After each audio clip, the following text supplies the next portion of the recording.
Welcome in, ladies and gentlemen, to the Air Raid Hour. As I get this picture out of the way here, my name is Mathis. You can find me on Twitter at Judge Mathis, joined as always by my co-host Dave Tilton. You can find him on Twitter at Tilt Money.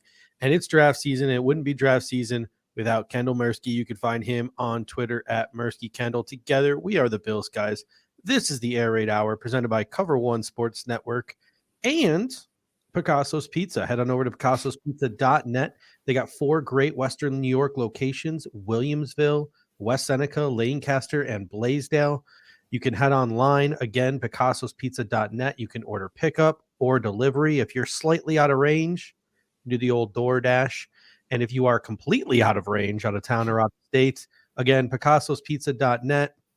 You can order frozen pizzas delivered right to your door. That is right. You can get that Buffalo, New York cup and char pepperoni delivered right to your door. Just pop it in the oven and it is ready to go. Again, that is picassospizza.net, and they are the flagship sponsor of our show. Jason N comes in and says, who's drinking energy drinks? I got my low-cal beverage here. I have a mystery beverage right now. Kendall's not old enough to drink, but someday he will be, and that will be a wonderful. That will be a wonderful day. But gentlemen, it is my favorite show of the year, and it is that time for my favorite show of the year, our No Matter What episode. And I got something special in store right when we get to it, but I don't know about you guys. This is your favorite show of the year, correct? I mean, it's up there, right? I mean, Draft Day as a movie, as we all know, is not a good movie, but it's just awful. One of those movies that you watch it because it's football, it's NFL, and you just watch it because of that. Like, know it's not good, but you get sucked in, and you get sucked in the story too. The Russ Brandon cameo. The Russ Brandon cameo, and you watch it for that like 10 minutes basically near the end of the movie where he makes those you literally watch it for that 10-15 minute section. But this one's a fun one. We're 2 weeks away, and I think that I think we got some good names to share tonight. Yeah, for those who don't know, we do this show every year. It's called our No Matter What episode, an homage to the film Draft Day. And essentially what we're going to do tonight is Dave, Kendall, myself, we're going to go position by position. We're skipping quarterback. We are skipping quarterback because obviously the Buffalo Bills don't really need a quarterback, and we have not spent our time wasting away looking at backup quarterbacks in the back half of the draft. Well, these two haven't. I've been watching Chase Garber clips. Probably too many. Probably too many for me to admit, but Cole Kelly as well, Akil Glass. But we're going to skip over quarterback. We're just going to go position by position, and we're going to pick one player. And for the people that know me, they know that I pretty much am a fan of like all but 3 players in every draft. There's like 1 or 2 players that I don't like in every single draft. I fall in love with every single one of them.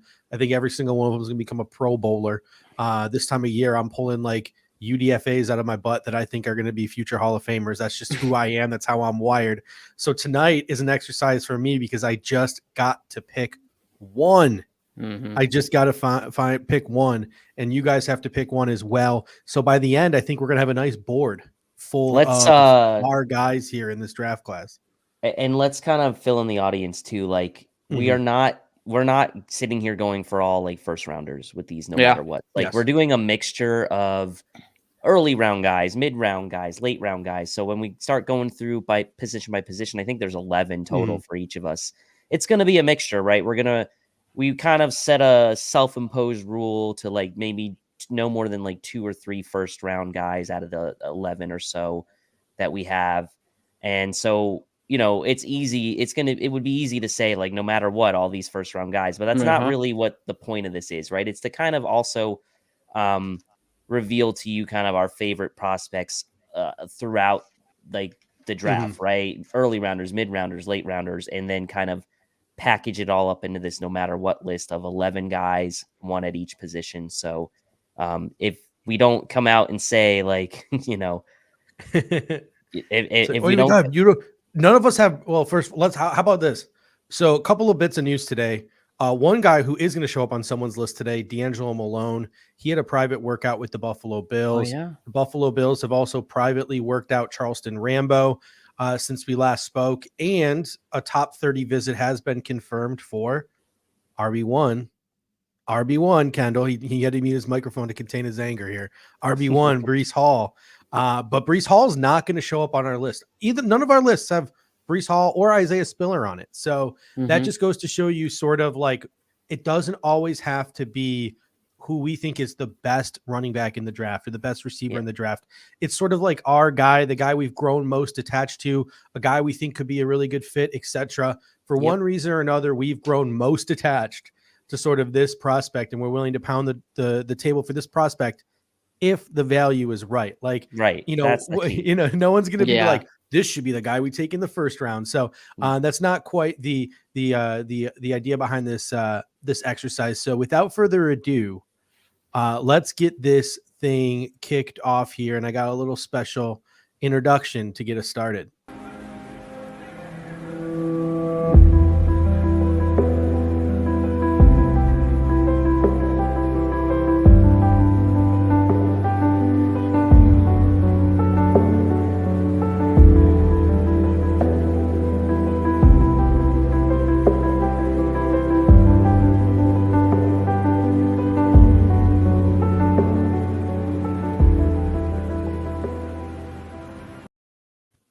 So for those of you listening in podcast form tomorrow, and you just hear this really dramatic music, that was for me to be able to get over the copyright bots that are out there on YouTube, because I just showed the clip of draft day where Kevin Costner selects Vontae Mack over the coveted number one quarterback after he traded all the way up to the number one pick. And then it turns out the entire movie he had a sticky note in his a Post-it note in his pocket the entire time with the words written on it: Vontae Mack, no matter what. Vontae was his guy. That was the guy he was planning on drafting. He was listening to a whole bunch of outside noise from the owner and other scouts and the media, and he stuck to his guns and he pissed everybody off, and he took his guy, Vontae Mack, number one overall. That is the exercise we're going to do tonight. Who is the name on our Post-it notes at every single position? And the number one thing that I want the people in the comment section to know tonight, as we're going to be going through draft style. So, Dave's going to go, he's going to present his guy, make the case for his guy. Kendall's going to go, he's going to make the case for his guy. I'm going to go, I'm going to make the case for my guy. As we're rolling through, number one, let us know what you think about our decisions and who we like. Maybe tell us who you think made the best of the three decisions. And also tell us who your no matter what is, as Chewy Bach is already coming in and saying, punt God, no matter what. So make sure that you are throwing in your thoughts, your players, your reasoning as well. And we'll read some of those off after we are done. But let's start with a little exercise before we get to our picks. For the running back position, who do you think the Buffalo Bills, no matter what player in this draft is? So put yourself into the mind of Brandon Beane.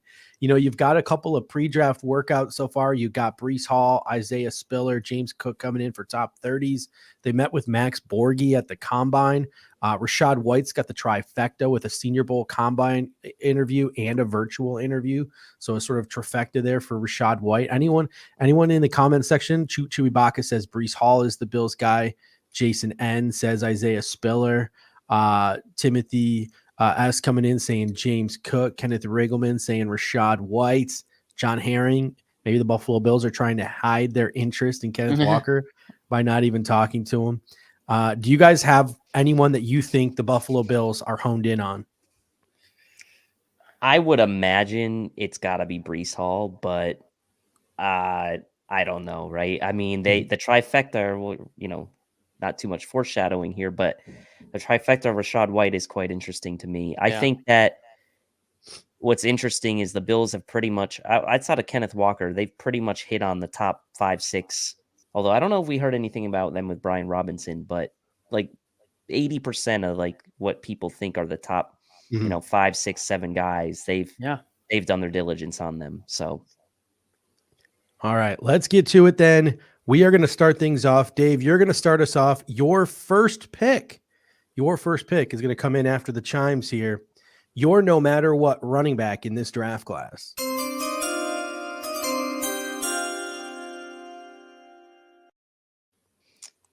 Yeah, so my number one running, or I should say my no matter what running back, because he's not the number one running back on my board. So just like keep reminding myself of that in the audience here, right? So my no matter what running back for this draft is Rachaad White from Arizona State.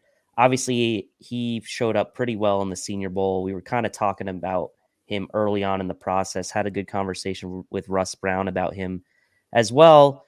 And to me, he is a running back that could be a 3-down back for the Bills. He's super smooth receiver out of the backfield. He had 43 receptions in 2021. He actually impressed me more with his RAS score than I thought he would from an athletic testing standpoint. He ended up with a 9.88 RAS, which I was not expecting. He ran a pretty good 40 as well, which I was not expecting either, because he doesn't necessarily look like the guy that has the top end speed on tape, but he does, right? He's just so smooth, you don't really notice it. And here's another thing, and you guys will notice this trend with some of the commentary after tonight. I went down the SIS rabbit hole today with some of these guys that I had on my list. So SIS, right? They are actually not very high on Rachaad White overall. He's he's like barely in their top 25, but he is number one in one specific category that I thought was interesting, which is he was number one in what they call total points rating per rush, which is essentially their combined weighting of all their different various metrics that they use to weight someone's proficiency as a running back. So for me, him showing up as the number one running back for total points rating per rush per SIS was kind of validation for me in what I saw to him. Yeah. That combined with the RAS score, combined with his ability to catch out of the backfield and his ability, in my mind, to be a 3-down back, although he doesn't have necessarily the same level of flash maybe as a Breece Hall or a Kenneth Walker, he is more than capable. And I think, and I'll say this now since he's the first pick, and I said this in the Cover One group chat, my bold prediction of this draft will be that similar to when the Bills traded up at the end of the 3rd round for Dawson Knox a couple years back and got that extra 3rd rounder and traded up at the end of day 2 to get Dawson Knox with it was like in the 90th something pick, I think, or something like that. I think they will do something similar to trade up and get Rachaad White this year at the end of the 3rd round, end up with 2 3rd-round picks, Rachaad White being the second of their 2 3rd-round picks, and they will make a move up in the end of the 3rd round to snag Rachaad White. He is my no matter what running back. All right. That leaves you, Kendall. After the chimes, let us know what your running back is.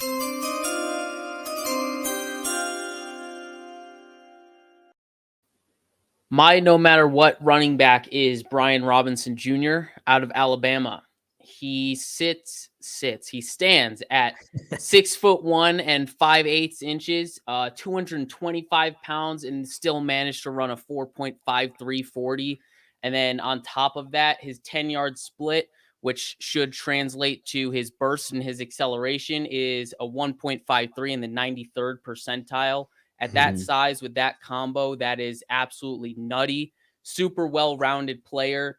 In my opinions, he doesn't really have a true weakness. I think he's just very, very well-rounded. If there is a weakness to his game, it is maybe just his sufficiency in some areas. Yeah, dude, that jingle, I can't wait for the real one. Oh, that was great. I think the one area that you could argue, maybe he's not so great. He's not necessarily a natural playmaker, but he makes plays in, I guess, the tough ways, by stiff arms, breaking tackles, making it tough for opposing defenders to actually make a tackle on him. I just think he's got good vision. He's got good contact balance and power. He's a great pass protector, and I think he's a true 3-down back. I think people sleep on his pass catching out of the backfield. It's not flashy like a Breece Hall or a Rachaad White in terms of his pass catching ability, but it's sufficient plus, and it'll get the job done coming out of the backfield. So I think he's a true 3-down back, and I think he strikes a really good value that the Bills could find in round 3 or 4 of the draft. All right. I'm about to give my no matter what pick, and Chewbacca is not going to be happy as he clearly wants someone here. He wasn't happy with mine. We told you we weren't going to take Breece. No one was taking Breece Hall. So As I am giving my pick, Dave, make sure you're scrolling the comment section. And when I'm done, we're going to read off your personal, no matter what pick. So give us your pick. Maybe give us a little bit of a reasoning as to why they're your guy in this draft. We know Chewy Baca is going to go with Breece Hall, and we'll read some of those off after my pick. But as for right now, my pick of no matter what running back is in.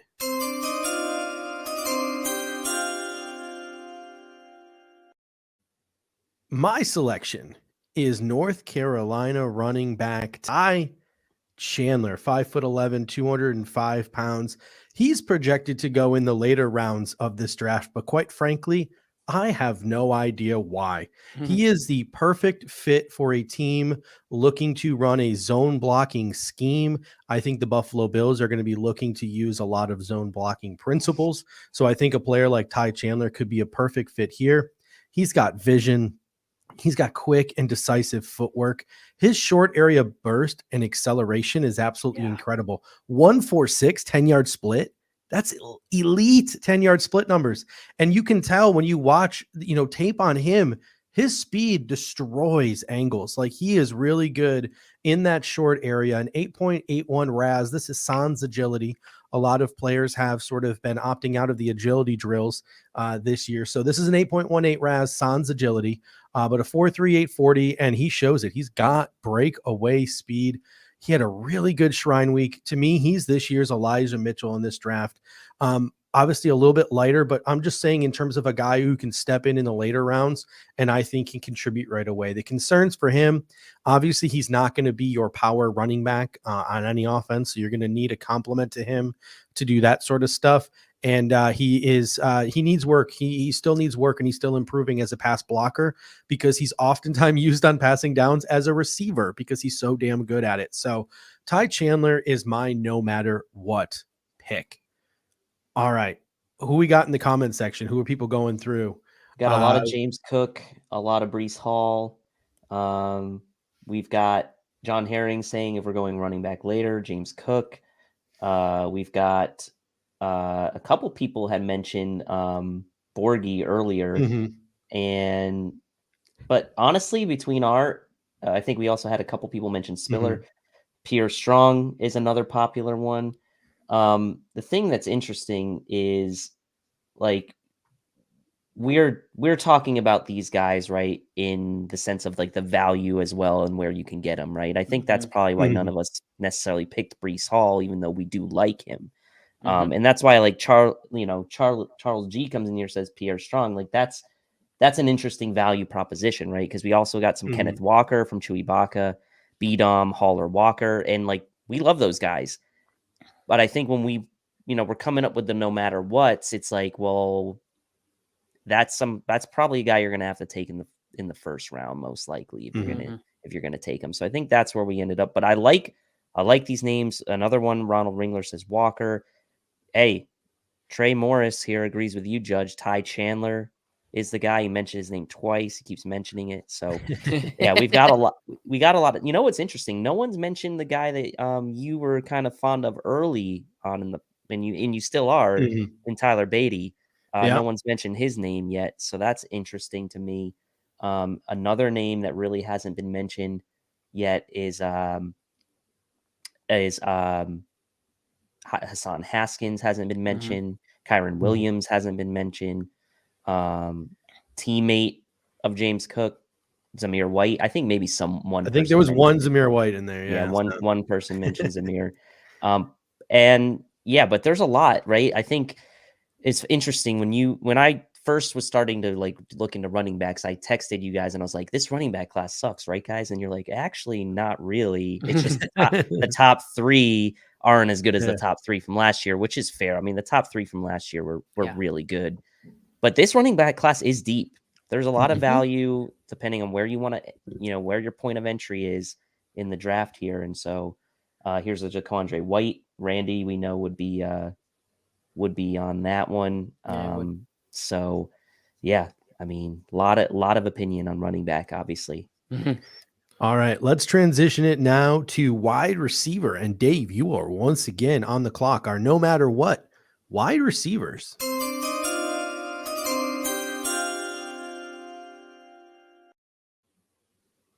All right, so I am going to make Pops Mafia happy with this one because he's mentioned it a couple times. My no matter what wide receiver this year is Velus Jones from Tennessee. Again, not somebody that you're going to be taking in the first, round or two, but late day 2 probably be the earliest you see him go. More than likely day 3, but Velus Jones to me, a lot of people scared off by his age. He's going to be 25 entering the season. But he is coming from a very friendly offense. He transferred obviously from USC and then inserted himself into this RPO spread heavy system at Tennessee. And he has 122 career kick returns in college to go along with 18 punt returns, which he really just started doing last year. But you're talking about a guy that can come in and be your kick and punt returner probably from day one, and offers you inside-outside flexibility, an electric athlete, most of his production, coming closer to the line of scrimmage, which I think is okay, given what the Bills already have outside with Diggs and Davis. And he had over 40 combined punt returns and kick returns alone in just 2021. This is a guy with a decent RAS, 7.17. Another one of my SIS fun facts here is he was the number 1 wide receiver of all wide receivers in this class for broken plus missed tackle rate per reception. And he's a top 10 rated in catchable catch percentage, which basically means like how often are you catching balls that are catchable, right? And he was in the top 10 there as well. So for a guy that is really gonna only cracking the top 25 in most folks' wide receiver rankings from a consensus standpoint, he is notably strong in a couple key categories that I think we'd be happy to have with the Bills, on top of the bonus that he's such an experienced kick returner. So for me, Velus Jones is my no matter what wide receiver this year. Yeah, definitely. He's one of those players that you can just see his fit with the Buffalo Bills. And I mean, Dale Jeremiah compared him at the combine to Andre Roberts. I can see that as a special teamer. I think he's got a little bit more upside as a wide receiver. So he's a guy, and Pops Mafia said it perfectly in the comment section, he can play slot, he can play on the boundary, he can return kicks, he can return punts, just a perfect 4th or 5th wide receiver in your offense. That's why, he might be your guy in this draft, but that doesn't necessarily mean he is a 1st or even a 2nd or 3rd round pick. Like 4th round is probably where you're going to start to think about a guy like Velus Jones Jr. All right, Kendall, on the clock here. After the chimes, your wide receiver.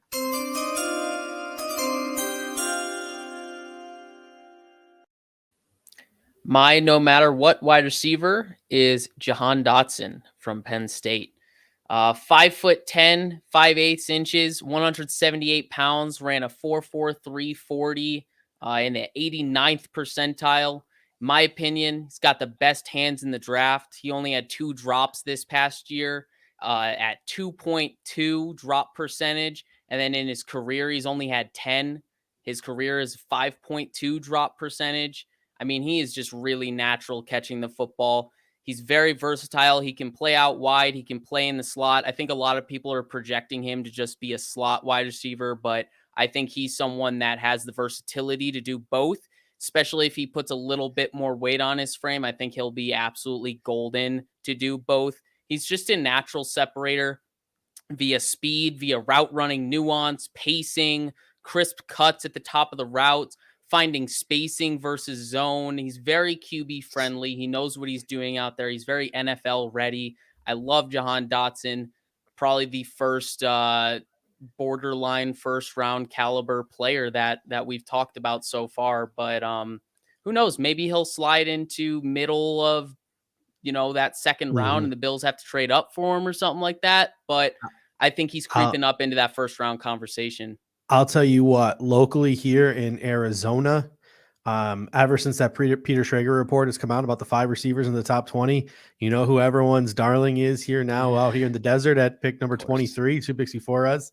It's Jahan Dotson. He's becoming a very popular pick out here in the desert. But my only misgivings with him is, and the reason why I had Sky Moore ahead of him on my personal power rankings, is just my concern with him is you're going to have to get him a lot of free releases. I think he's going to struggle off the line of scrimmage a little bit.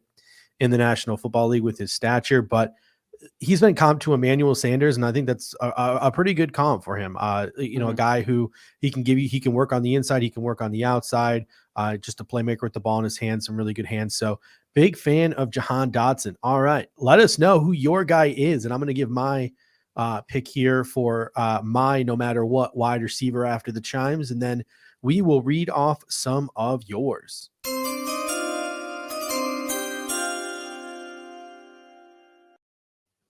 Kenneth Regelman's going to be excited because he correctly predicted that my no matter what wide receiver is going to be Tyquan Thornton out of Baylor. 6'2", 181 pounds. I think he comes off the board as early as the very, very beginning of day 3 of the draft. He's got a track background. You can tell with his 9.77 RAS. Again, this was Sans agility. 4.28 40-yard dash. But he's more than just a speed guy. His early role in the National Football League will simply be to take the top off of defenses. And quite frankly, the Buffalo Bills could use that both in the boundary and on the slot, a guy to take the top off. So guys like Diggs and Davis and Knox and all of them can work underneath. But I do think that he can develop into more than that in the National Football League. Baylor's not exactly a program that's going to pump out finely tuned wide receivers. 3 traits of Tyquan Thornton that I like. He's a deep ball threat. His play speed matches his timed speed. You can see that speed on the field when he's playing. And I think he's got really good footwork at the line of scrimmage. Trust your organization to bulk him up. Trust your organization to refine his route running. I think his floor is Darnell Mooney. And what reminds me of Darnell Mooney outside of that speed is Darnell Mooney is not a guy who's afraid to go up and get the football. And Tyquan Thornton does have smaller hands. That is a concern, but he goes up and he grabs the ball. He plucks it out of the air, which is something you don't typically see from some of those burner wide receivers. So I think the floor for Tyquan Thornton is like a Darnell Mooney. And I think the ceiling for Tyquan Thornton and the Matt Rule connection is sort of there because Matt Rule brought Tyquan Thornton to Baylor and Matt Rule brought this other guy to Temple. I think he's Robbie Anderson with a turbo booster.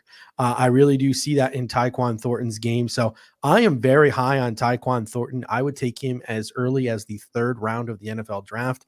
I think he is criminally overrated, and I think a lot of people just want to call him a speed guy. And I think he's a heck of a lot more than that. So my guy, my no matter what, is Tyquan Thornton. We've got some Sky Moore run, a lot of Calvin Austin, Christian Watson run. Chris Janke says he likes David Bell and John Mechie. John Mechie has been getting a lot of comments as well. Khalil Shakur.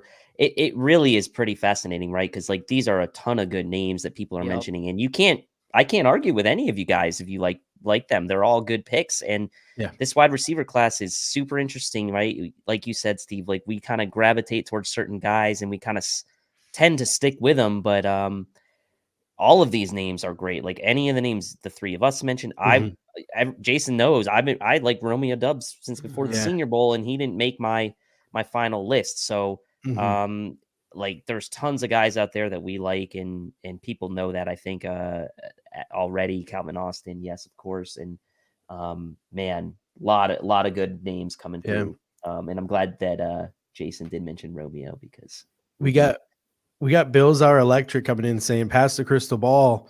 Who will be the next Gabriel Davis? They honestly, it came out today via Tony Pauline of Pro Football Network. They worked out a guy. They went down to Miami to work out Charleston Rambo. And I think Charleston Rambo, different type of I think receiver than Gabriel Davis, a little bit smaller. But I think that if there's like a Gabriel Davis type of guy in this draft class, you can go in the 4th, 5th round and maybe surprise some people.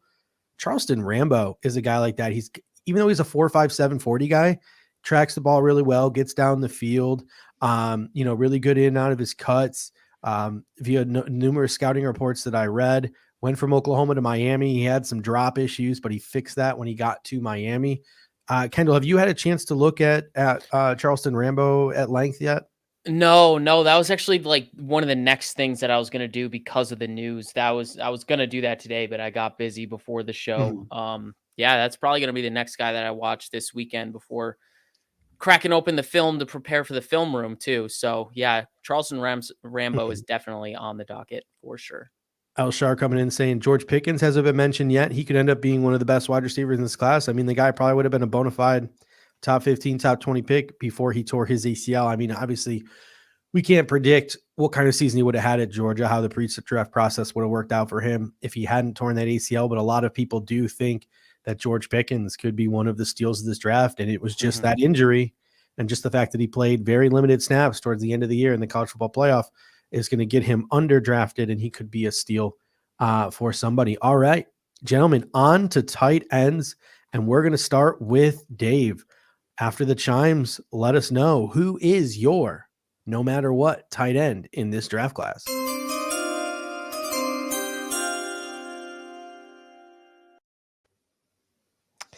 Yeah, so this is a guy I haven't really wavered from since before the Senior Bowl. So my no matter what tight end for this year is Daniel Bellinger from San Diego State. I've been really a fan of him since I started watching some of the games early on in the process and getting ready for this draft. Obviously, San Diego State, not a great team the last couple of years, but he really stands out as being one of the best players on the field when you watch San Diego State play.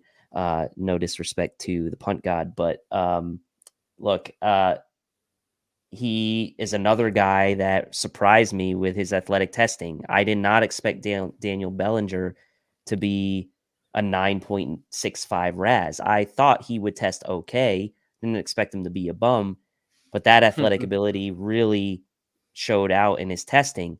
And I feel like that he has the size, toughness. Obviously, he did a lot of run blocking there. He's got good hands. He's got the size at 6'5", 250. He could really be a guy that when you put him on the field with Dawson Knox, it does not indicate a tendency, right? Like a lot of times we've been talking about, like with OJ Howard or other guys that the Bills have kind of been connected to. Like OJ Howard is purely a receiving tight end, right? So if the Bills are going to run 12 personnel, there's not really a surprise that like OJ Howard is going to probably be going out for a route, right? Like, but if you have a guy like Daniel Bellinger that you compare with Dawson Knox for the future, it gives you an opportunity to mix and match a little bit. And SIS has him right inside their top 10, right at number 10.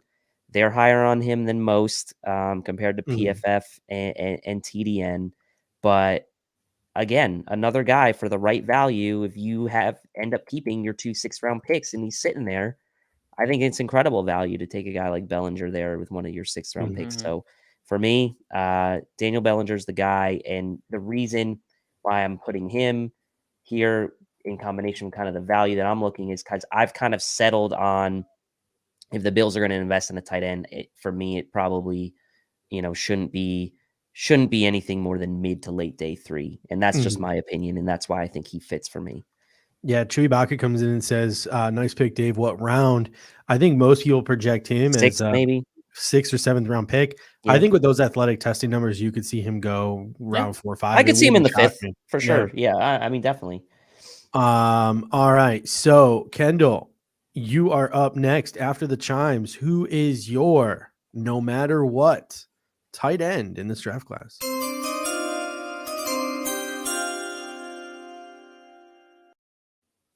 My no matter what tight end is Trey McBride. And I think a lot of people will get upset because this is debatably T number 1 in this draft. And people don't want to see the Bills take a tight end that early.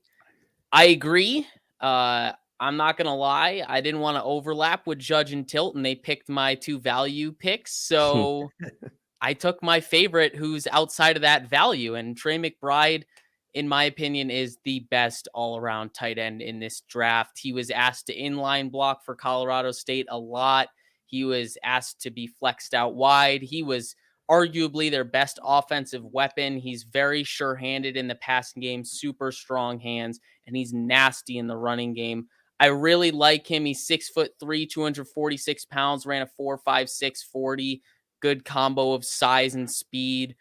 He's got the mental side of things too. He understands what he has to do inline. He understands what he has to do as a wide receiver. That tight end position, you have to be essentially a wide receiver and an offensive lineman. You got to do both of those responsibilities, and he does both at a very high level.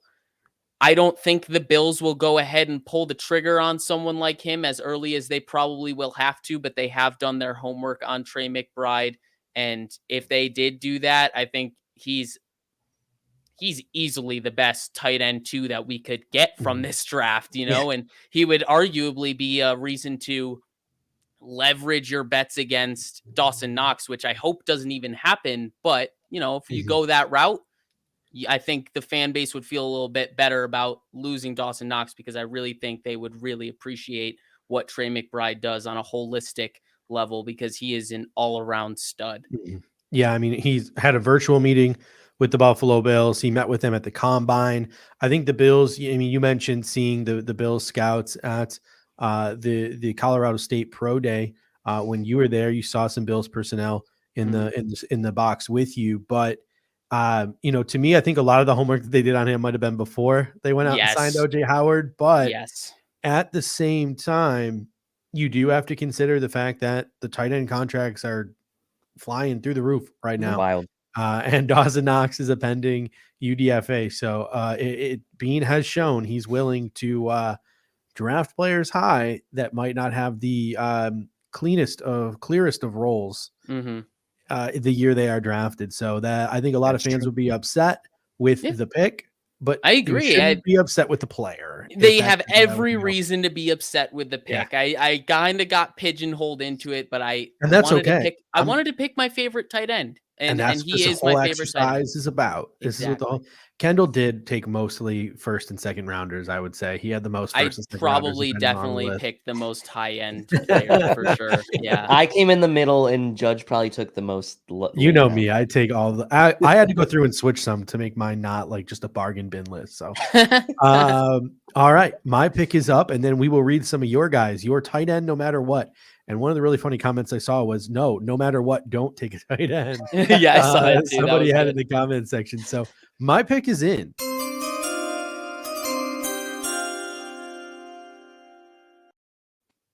My pick, teammate of Breece Hall, Love Charlie Kohler from Iowa State. Yeah, this would have been mine. Great pick. Thank you, guys. I appreciate that. This is why I sent my list first. That's true. You did send yours first. 6'6", 250 pounds. No one's going to confuse him with Darren Waller, but I think he's very similar to Darren Waller's Las Vegas Raider teammate, Foster Moreau. Solid, but not elite at any one thing. Charlie Kohler has great hand use. He's got great catch radius. He's a savvy route runner. He's a solid and still improving blocker. He's been uber involved in the passing game there at Iowa State, uber productive his entire collegiate career. These are sort of his just very baseline box score statistics, his 3 seasons as a starter at Iowa State. Last year, 62 catches for 756 and 6 touchdowns. His junior year, 44 for 591 and 7 touchdowns. His sophomore year, 51 for 697 and 7 touchdowns. So a guy who has played a ton and been super productive there at Iowa State. You'd like to see him maybe be a little bit more effective at the catch point. That's one thing that a lot of scouting reports say. It's not exactly the best go up and get it guy in contested catch situations. And you'd like to see him maybe be a better route runner in the red zone. That's another ding that you see on a number of different scouting reports. But this is what a personnel executive for an AFC team had to say regarding Mark Andrews, and this was clipped onto his NFL.com draft profile. So a personnel executive from an AFC team says this about Charlie Kohler. He'll get better as a blocker. They all do. He's got great size, great hands, and he's really productive in their passing game. He might end up being another Mark Andrews. I think Mark Andrews might be a little bit lofty, but I also think that Charlie Kohler might be a little bit higher up a lot of teams' draft boards than he is some of the draft websites' draft boards. So I wouldn't be surprised if Charlie Kohler ends up being a 3rd or a 4th round pick, despite the fact that, you can get him in a TDN simulator in the 6th round. I think this is a guy who's probably got a lot of fans around the National Football League. And I think he would be a great TE3 that would evolve into a TE2 here in Buffalo. And if he's still sitting there in the 4th or the 5th round, I would most definitely consider it. Yeah, I'm with you. I like Kohler a lot. And it's like, I mean, Randy's not in tonight from what I can tell. We know he's been a Kohler fan for a while. it's weird how his stock kind of changed, right? Yeah. I mean, it seemed like, during last offseason, it was like, well, wait for Kohler next year. He's going to be one of the top tight ends. And for some reason, I don't know if it was just like how everyone else kind of panned out, but like he seems to be kind of a good value play right now. If you can get him on day 3, early day 3, seems like a good value play. We got a couple other good mentions here. Bills Are Electric says, if not McBride, Kate Otten. I like Kate Otten as well. I don't believe he tested athletically, so he doesn't have a RAS score, but he did put some nice games together there for Washington. Greg Dulcich is another common his combine. one. I was watching his combine video today. Man, he was so smooth. So smooth.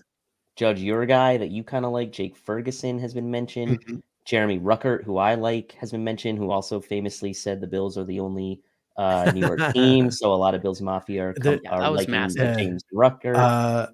A comment here from Richard Forbes I want to get to. He says, so y'all plan on moving on from Dawson Knox, I guess.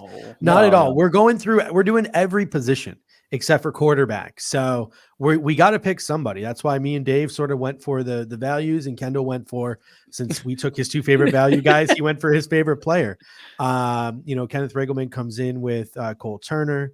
Chris Janke says Jelani Woods.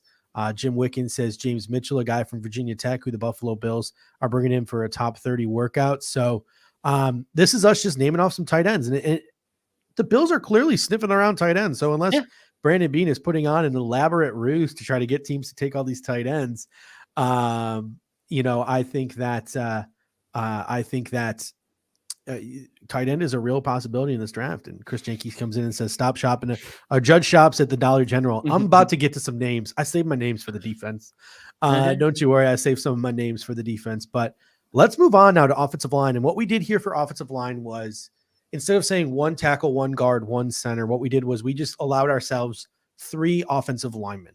So we allowed ourselves each 3 offensive linemen. So we're going to go 1 offensive lineman at a time for a total of 3 offensive linemen. Some of us took all guards. Some of us took some guard centers. Dave, I know you threw a tackle in there. So there's a solid mix of offensive linemen here. And a lot of them have visited or should be on the Buffalo Bills radar. So Dave, we will start with you after the chimes. What is your first, no matter what, pick on the offensive line?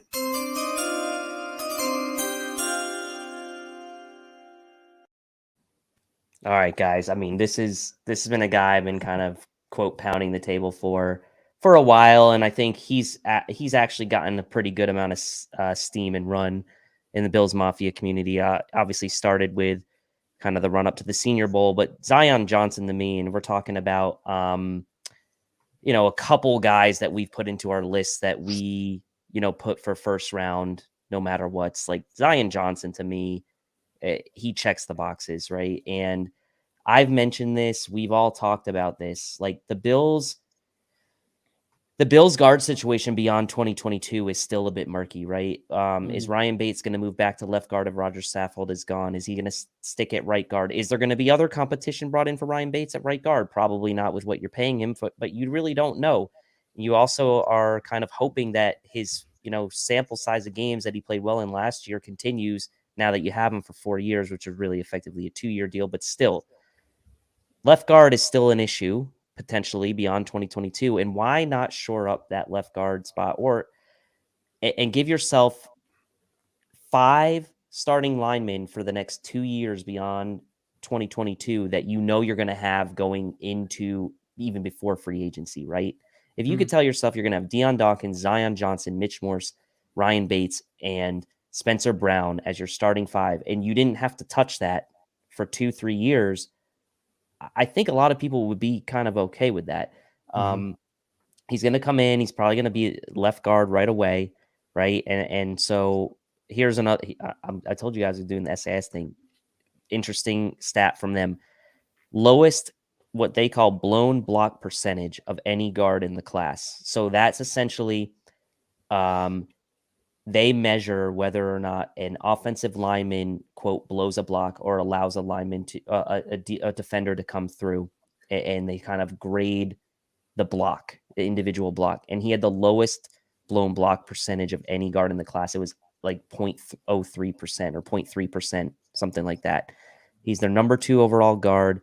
He's the number 22 overall prospect in the entire class, right? He can play in his own scheme. He can play in a man gap power scheme.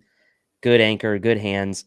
PFF, they have him as their number 1 rated guard in the class and their 13th ranked guard by grading in 2021. So Zion Johnson to me is about as high floor of an interior lineman prospect as you can get. And he's one of the few that in the first round, if he's sitting there, I would be very tempted to pull the trigger on him.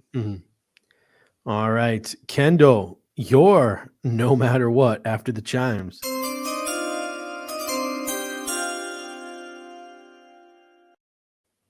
My first no matter what offensive lineman is Dylan Parham from Memphis. 6'2", 311 pounds at the combine, asterisk there at the combine, 33.5-inch arms. He tested phenomenally, 4.93 40-yard dash in the 98th percentile and a 1.66 10-yard split in the 99th percentile. He has positional versatility. He has starts at left guard, and right tackle. And at the Senior Bowl, he showed that he can play center. And then checks a box here. He was a former tight end. We know how much the Bills love to see position changes for whatever reason. They like to see dudes that played one position and they're new to another. I don't know, maybe it means that there's untapped potential and they really like that idea. He's a very fluid athlete. He fires out of his stance, as you could tell from that 99th percentile 10-yard split. He's got great lateral movement skills. His mirror matching ability on D-line moves is very good. Plays with a nasty temperament in the run game. I think he plays much better in the run game as the aggressor, so to speak, rather than the pass game where he's kind of the absorber or he's the anchor. I think he needs to get better in that area. That being said, he played at a lighter weight, which is why I said asterisk on the 311 pounds at the combine. He played at a lighter weight during the season, but he tested phenomenally at 311 pounds. So I'd really love to see how that added weight fares within the confines of an actual football game. I'd really like to see if it adds some functional strength to his game. So Dylan Parham, I'm assuming he's going to be a 2nd round pick, but he might be a guy that the Bills could trade up for at the top around 3 maybe, but I'm expecting him to have to be taken around that 57 pick. Yeah, Parham is definitely a favorite within Bills Mafia, and he was a favorite in the comment section. People were saying Parham. When we started this segment, the name Parham was dropped a number of times. All right, my pick is in for my number 1 of the no matter what offensive lineman.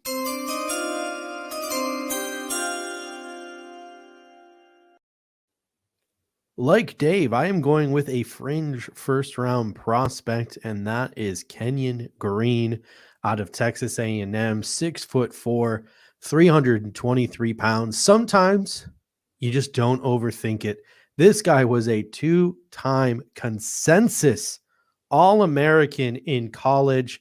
The Buffalo Bills have met with both in a top 30 visit, Isaiah Spiller and Jalen Weidermeyer. So the running back and the tight end from the Texas A&M offense lets me think that the Buffalo Bills have seen plenty of Texas A&M clips and plenty of Texas A&M clips near the line of scrimmage on offense. Kendall, you made this comment on a previous show.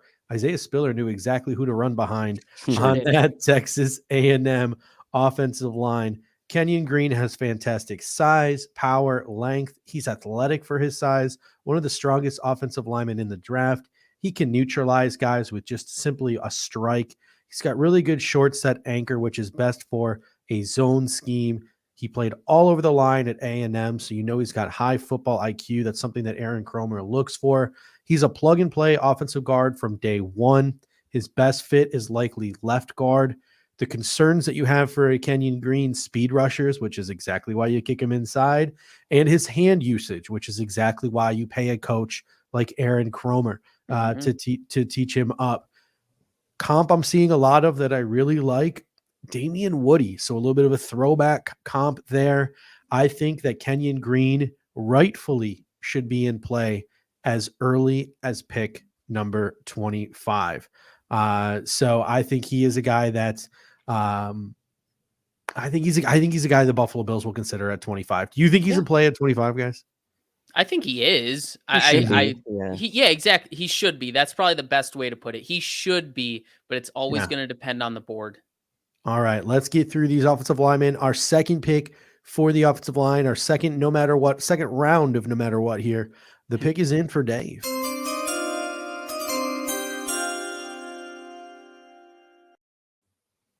All right, my next pick for no matter what offensive lineman is a guy I think we all like, and Steve, I know you like, Nicholas Petit-Frere, who's had a top 30 visit with the Bills.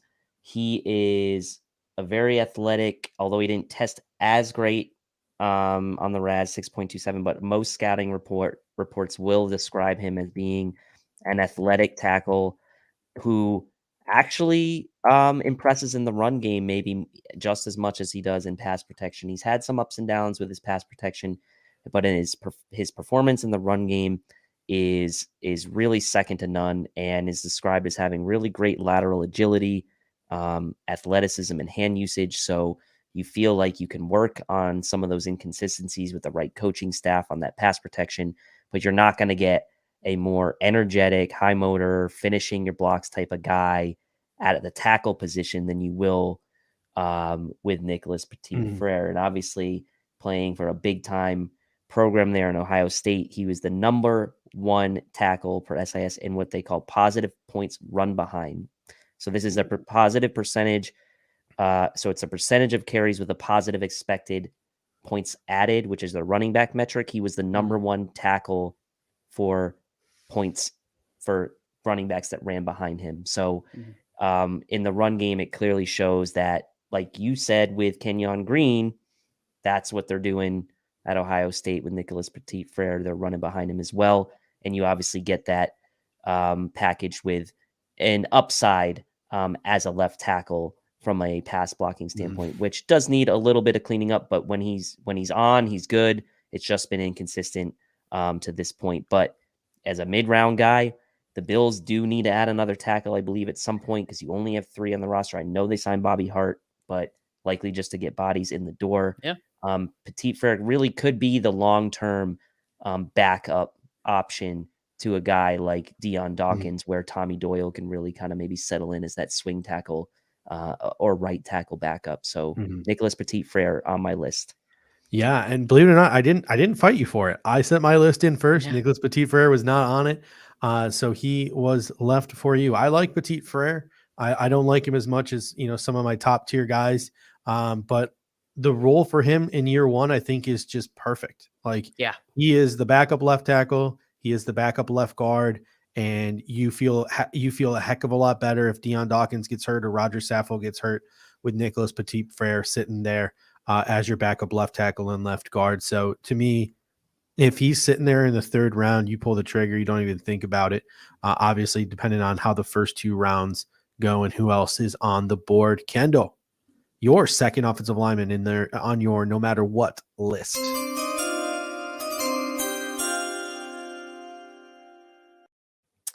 My second offensive lineman on the no matter what list is Donovan West out of Arizona State. 6'3", 296 pounds, 33-inch arms, ran a 5.27 40-yard dash in the 63rd percentile, much better 10-yard split, 1.74 in the 92nd percentile. You love to see that because he plays like it. He gets out of his stance quickly. He's got true positional versatility. I saw you, Chewy Baca, in the chat saying that we need a center.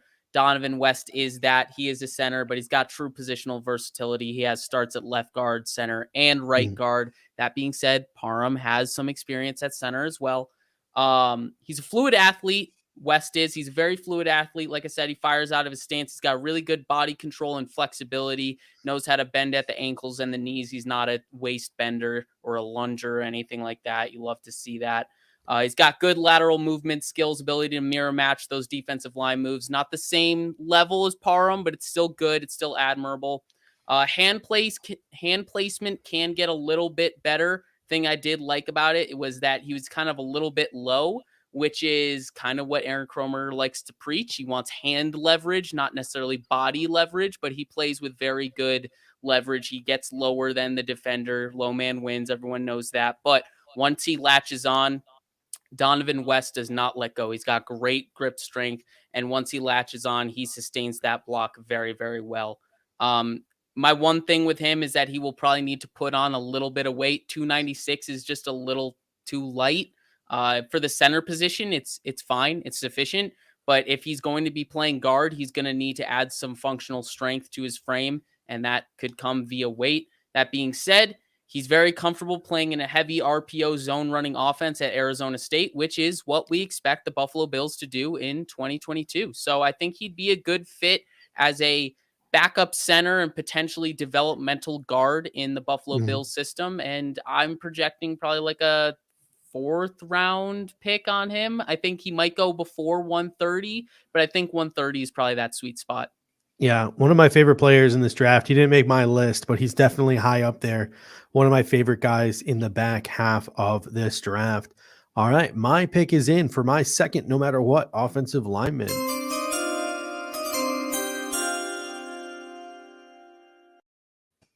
My pick, best nickname I think in the draft. His name is Beef Jergy, and that is Cameron Jurgens. Cam Jurgens from Nebraska. 6'3", 303 pounds. He is a fast riser in this draft class, and for good reasons. He's mostly a zone blocking offensive lineman. There is concern with his bulk and whether he can also play guard, but I mean, the man had a 9.94 RAS. He's explosive. He has great movement skills. He's a technician. He's got great upper and lower body harmony. Between that and his overall demeanor, just the way he carries himself, offensive line coaches are going to be pounding the table for this guy on draft day, and I think he's going to be drafted a heck of a lot higher than people think.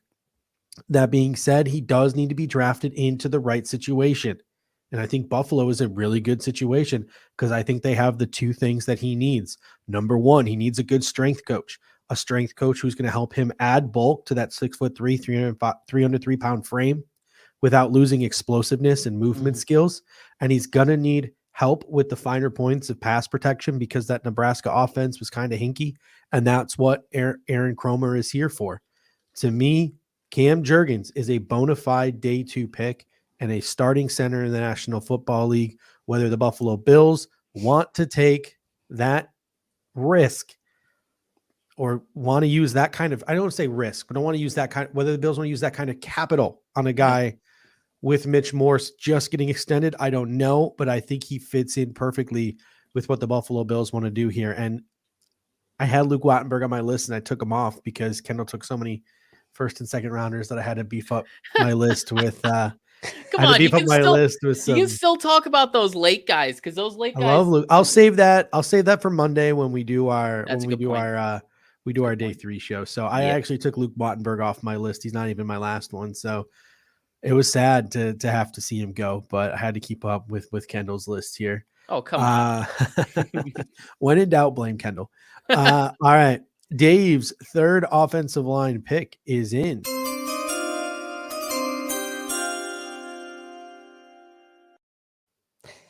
Yeah, so speaking of balancing out, right? Obviously, I had Zion as my first one, which was super like top heavy, right? First round guy and guard. So what I ended up doing really with my other 2 picks was taking sort of mid to late round tackles to kind of balance out the guard, with Zion. So my third offensive lineman, no matter what, is athletic freak of nature, Matt Waletzko from North Dakota, right?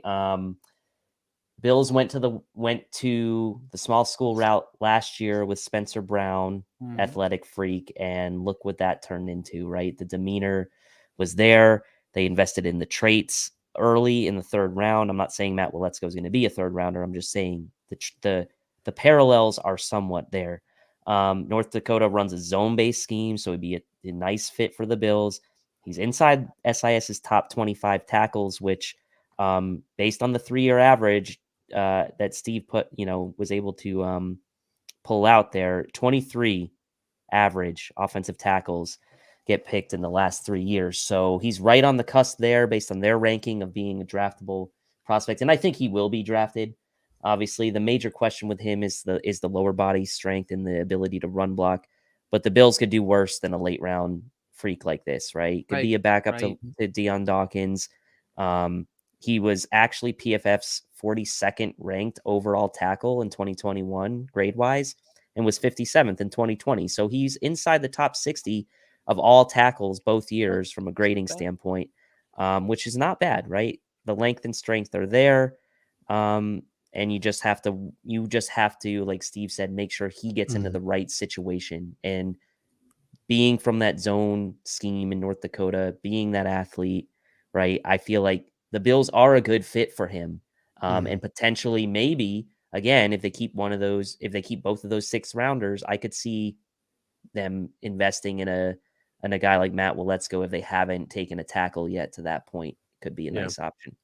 And I'll tell you what, I say this with a lot of guys, and for some people it will come true, and for some people it won't. But he definitely has the traits of a guy where if he gets taken in the 3rd round, like Spencer Brown did, I don't think a lot of people would be shocked, mostly because he's got those athletic traits that you look for in an offensive tackle. It's like, am I going to take an offensive tackle in the 4th or the 3rd or the 4th or the 5th round that I know is just going to be a career backup and I know can't handle, bendy edge rushers? Or am I going to take this ball of clay, projection over production, and see what I got in a kid? And I think a lot of the pre-draft stuff, meeting with people, seeing how they're wired, et cetera, has to do with that. So I think Matt Waletzko is one of those guys where he'll likely go 5th, 6th, 7th round. But if somebody takes that guy off the board in the 3rd, 4th round, wouldn't shock me in the least bit, because he's just absolutely such an athletic freak. All right, Kendall, we got some names pouring in the comment section, and don't worry, once Kendall and I are up, you're gonna let it rip. Let us know who we missed. But for now, Kendall's pick is in. I think some people are gonna be very happy about this one.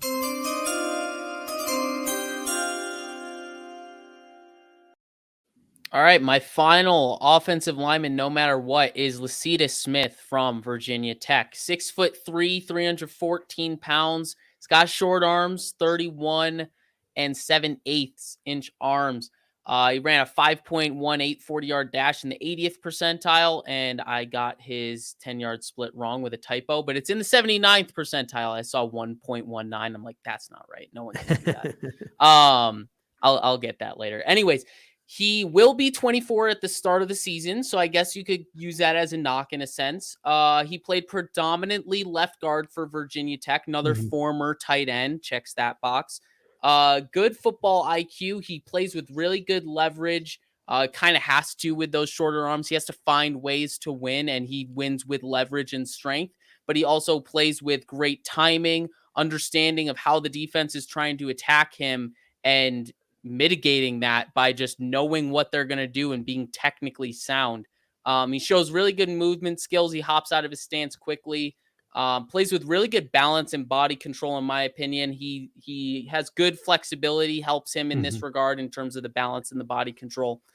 Good run game strength. He really plays well as the aggressor, all put together with that strong base, good knee flexion, core strength, and balance. He rarely gets caught lunging, and I think that's a huge thing when it comes to being someone with short arms. You would expect him to make up for that by just lunging at dudes, and he doesn't. He plays very under control, and I think that's a huge thing for someone with a clear weakness in that regard. But having shorter arms on the interior is less of an issue than having shorter arms as an offensive tackle. That being said, I think it'll be very important to see how he works with Aaron Kromer if the Bills do pick him. I think him working with Aaron Kromer is an absolute blessing. I think he can find ways to technically mask the short arms, find ways that Smith can mitigate that deficiency and find ways to be proficient despite that deficiency. So I really like the fit with Lecitus Smith. We know through our guy Russ that the Bills had done their homework on Lecitus Smith. And I think he's probably going to be like a 5th rounder. Maybe he creeps into the 4th round, but I think he's going to be a 5th rounder. And I think that's great value for the Buffalo Bills. All right, one more pick, and then you can let us know who we missed. My final offensive line, no matter what pick, is in.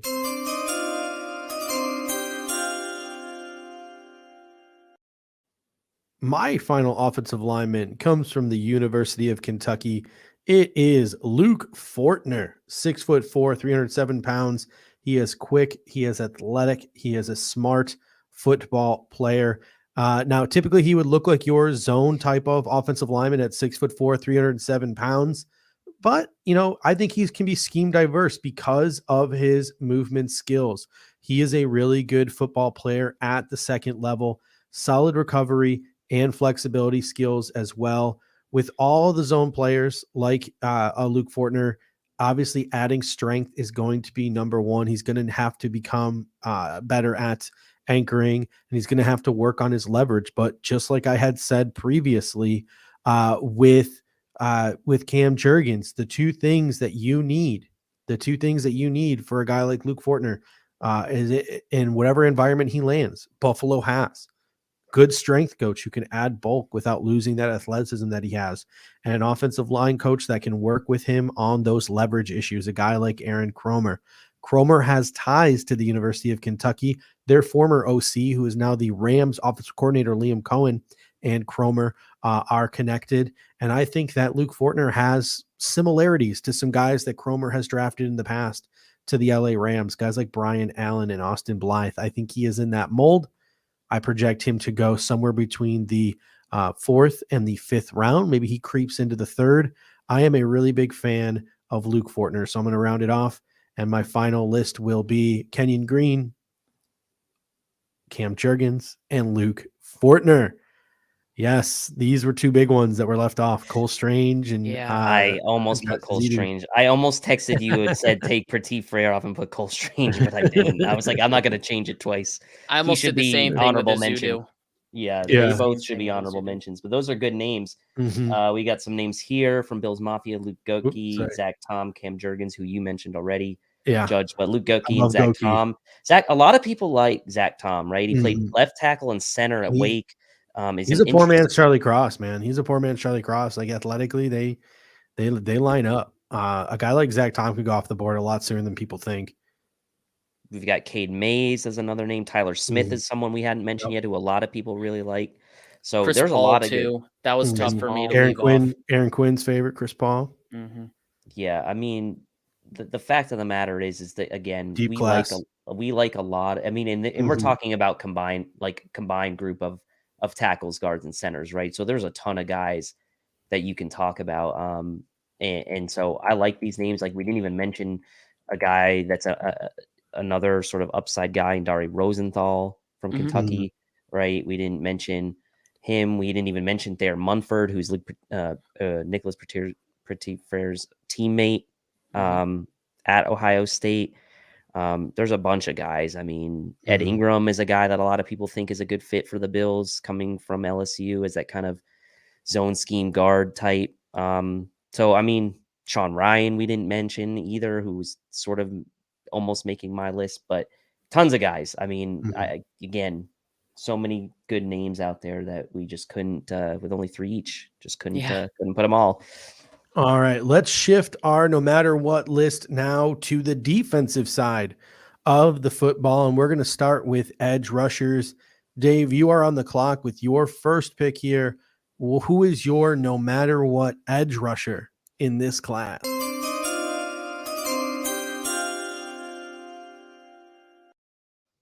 Okay, so this should come as no surprise to anybody who's watched us since before the Senior Bowl or even before. D'Angelo Malone, right? I've talked about him heading into the Senior Bowl. I was curious about how he would test at the combine, and he killed it. Well, he didn't kill it at the combine, I should say, because he didn't really do a lot of testing there. But he did test and got a RAS score of a 9.04. And here's the thing. It's hard sometimes to think about a guy from a smaller school like Western Kentucky, and even more difficult to think about a guy who hadn't traditionally fit what the Bills' archetype is at edge rusher.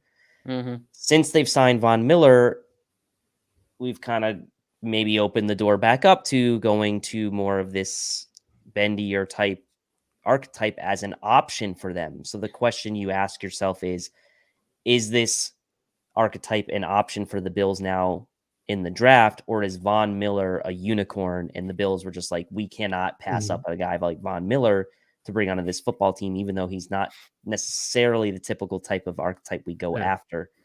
And I think we don't know the answer to that yet. I think you can make a case for both, but that's why I'm making the case for D'Angelo Malone tonight. we're talking about a guy who played hand in the dirt, standing up, 5'7", 9 technique at Western Kentucky. He played in all types of stances. Crazy production, 59 tackles for loss and 32.5 sacks over his career. Conference USA Defensive Player of the Year in 2021. And he has to be at the top of your mind now because the Bills have shown now that they're essentially willing to go after a guy like this. My fun SIS stat for this guy, right? Because I got one for everyone. He's their number 6 ranked edge player in what they call their hand on ball metric, which is essentially how many times the defensive player gets their hand on the actual football, whether that's a tip ball, forced fumble, interception, touching the football, right? So he's around the football. He's touching the football. He's making plays on the ball as an edge rusher. And that stood out to me, especially because he often gets overlooked from being at, Western Kentucky, but the production is evident and he's played in multiple positions at Western Kentucky. So I think he's going to come in, and he had the nice sack at the Senior Bowl as well. I know that doesn't mean a ton, but he had a good week of practice too. He had a good week of practice, and he showed up in the game against top competition. So he's a guy we need to keep our eye on. He's my no matter what for edge. Yeah. I mean, his speed to power is absolutely intriguing, for what we saw at the Senior Bowl. And I mean, people say no matter what, don't draft an edge, but Kenneth Regelman says Josh Pascal from Kentucky. He's not on any of our lists, but the Buffalo Bills met with him at the combine. They met with him at his pro day for 15 minutes. A Bills scout had a conversation with him for 15 minutes at the end of his pro day. The Bills have met with D'Angelo Malone. They have had a virtual meeting with Josh Thomas. They've met with Nick Benito. So the Buffalo Bills are doing their homework on some of the edge rushers in this class. Josh Pascal is probably more in like the Boogie Basham, Shaq Lawson mold. But they have looked at some of these bendier guys like D'Angelo Malone and Nick Benito. So Kendall, you're up. Who is your, no matter what, defensive or edge rusher in this class? Okay.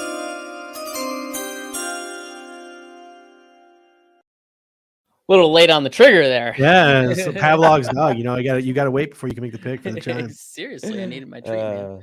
All right, so my edge defender, my no matter what edge defender is Myjai Sanders from Cincinnati, 6'5" and 1/4, 247 pounds officially after that fiasco that happened at the combine where he weighed in at 228 after being sick the entire night before.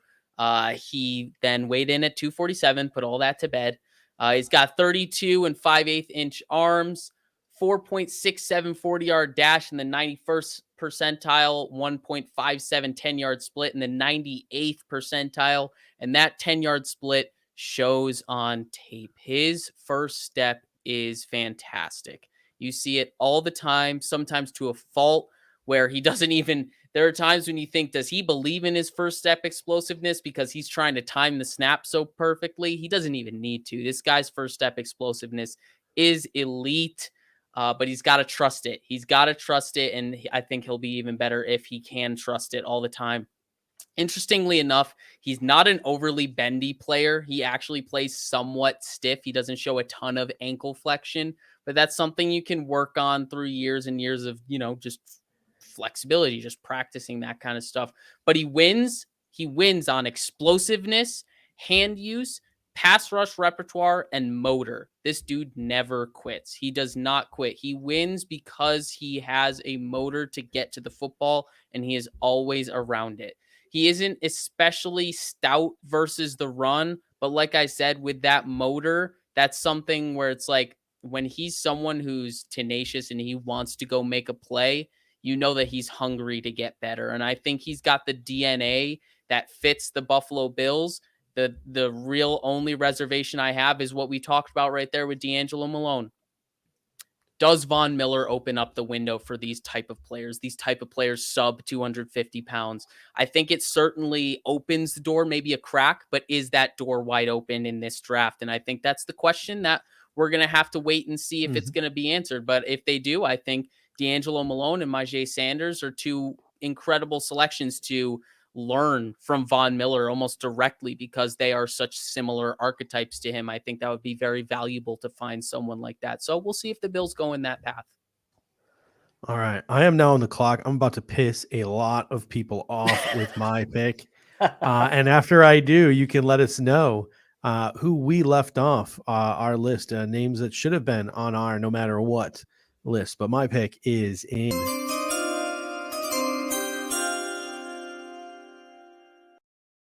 My pick is David Ojabo, edge rusher from the University of Michigan. 6'4", 250 pounds, 9.35 RAS. He tore his Achilles at his pro day, the now infamous video of him tearing his Achilles and nobody helping him up. Before the injury, and you're hearing me correctly when I say this, before his injury, he was my number one overall player in the entire draft. He's not lying. He was my number one overall player in this entire draft class. He's the Josh Allen of defense. He's thousands of reps behind some of these other guys. He moved to the United States at 17. He did not start playing football until his junior year of high school. He still doesn't know all the rules. Like, they went to an overtime game at Michigan. He's like, what do we do in overtime? He didn't know what to do in overtime. That is how green he is to the game of football. But what he has athletically, you cannot teach. And he has the drive to continue improve and get better. Speed to power, the bend. It is absolutely unreal. Hutchinson, Thibodeau, Walker, those are 8 to 12 sack a year guys. They're good all-around defensive ends. They're 8 to 12 sack a year guys. I think Ojabo could be a guy who annually pushes 20 sacks a year. I think that is his ceiling. What is he lacking right now? I think the upper body strength. And Achilles. Oh, God. Brutal. Shows violence right there. Upper body strength, which he now has an entire year off to concentrate on. That hurts him in the run game. And obviously, I think he needs a variety of pass rush moves, or at least how to use them. So I think that a defensive line coach is going to have to work with him there. But if you can put it all together, this is the Josh Allen of the defense, a guy who 5-6 years from now can be one of the best players in the game. And we're just sitting here like, well, why did we doubt him? Why did we have 3 guys ranked out of him? Why this? Why that? If he did not get hurt and I was sitting in the Jaguars front office, I would be pounding the table to take this guy number 1 overall. I still think a sleeper spot in the first round is Baltimore at 14. His defensive coordinator at Michigan, Mike McDonald, is their defensive coordinator now. I would take him at 25. I would take him at 57. I would take him in the 3rd round. If he was on the board and the Buffalo Bills decided to pull the trigger, I wouldn't hesitate. I wouldn't rip the pick 1 iota. I think he is that good of an edge rusher. So David Ojabo is my no matter what pick here at edge rusher. So flame away. And who did we miss? Who did we miss here? We got some Jermaine Johnson, though I'm not sure he will make it to the Bills. Oh, yeah. We've got Pascal, as you mentioned, or as Antonio mentioned. There's not a ton of other people got so tripped up by you saying Ojabo that they stopped mentioning their own. Alex Wright. Alex Wright made my honorable mention. Yeah, so I mean that's the question about edge, right? Which a lot of people are kind of mentioning in the comment section is number 1, should the Bills even address edge in the draft? And number 2, if they do, like, where is the right value for them to do so? Look, they drafted 2 edges back to back with their first 2 picks last year, so you would think they're probably not going edge again early. But if you think about it, they've gone D-line with 4 of their last early draft picks, right? They had Ed Oliver, Epinesa, Rousseau, Basham. Like, these are all, like, they've drafted 3 edges with 3 of their first, like, 6 picks, basically, in the last couple drafts. And obviously, really just 3 of their last 5 picks because they didn't have the first rounder from the Diggs trade. So really 3 of their last 5 picks, counting first and second round, have been edge. And a 4th pick there was a defensive tackle. So really interesting. I don't know. Like, for me, this one's tough. I feel like now with the signing of Von Miller, edge moves way down the list, especially if Epinesa does not get traded on draft day. It becomes more of a luxury pick to me. Maybe a day 3. But yeah, if you see them invest early again, that's going to be a little bit of a head scratcher to me. With that being said, though, Brandon Beane has been nothing but consistent when he talks about adding to the defensive line. True. So I think it would be foolish of us and they've to done it assume with he's in the draft. It's been proven. I mean, it'd be foolish of us to assume he's just going to ignore it now. He's still going to do his due diligence. And if someone falls, we know he's going to take the best player available, just like how he took Boogie Basham when he didn't think he was going to fall to that pick in the second round. Brandon Beane loves him some defensive linemen. He's going to take them if they're there. And now just really quick, now that people have come out of their blackouts from Steve taking Avado, we've got Amari Barno mentioned, Sam Williams, Logan Hall, and a couple others. But yeah, we can move on now. All right, time to move on now to defensive tackle, a position where the Buffalo Bills went ham, quite frankly, in free agency, adding Jordan Phillips back, Tim Settle, and Daquan Jones to go along with Ed Oliver, Brandon Bryant, Eli Anku. So they appear to be set there. The one position that they are lacking is maybe a true backup one tech, a one tech to foster and develop behind Daquan Jones. I think that was the big talking point at the beginning of the offseason for us was we need more two-gappers, more guys to take off the pressure off the three techs like Oliver, take pressure off the edge rushers, take pressure off the linebackers. Phillips is a three tech, Settle's a three tech. Obviously, Oliver's a three tech. So obviously another one tech to help out Daquan Jones would be nice because you're probably playing one of those three techs a little out of position if you don't add another body, unless Eli Anku makes this team. So you two went with one tech. I'm just an asshole and I went with another three tech. So Kendall, your pick is in.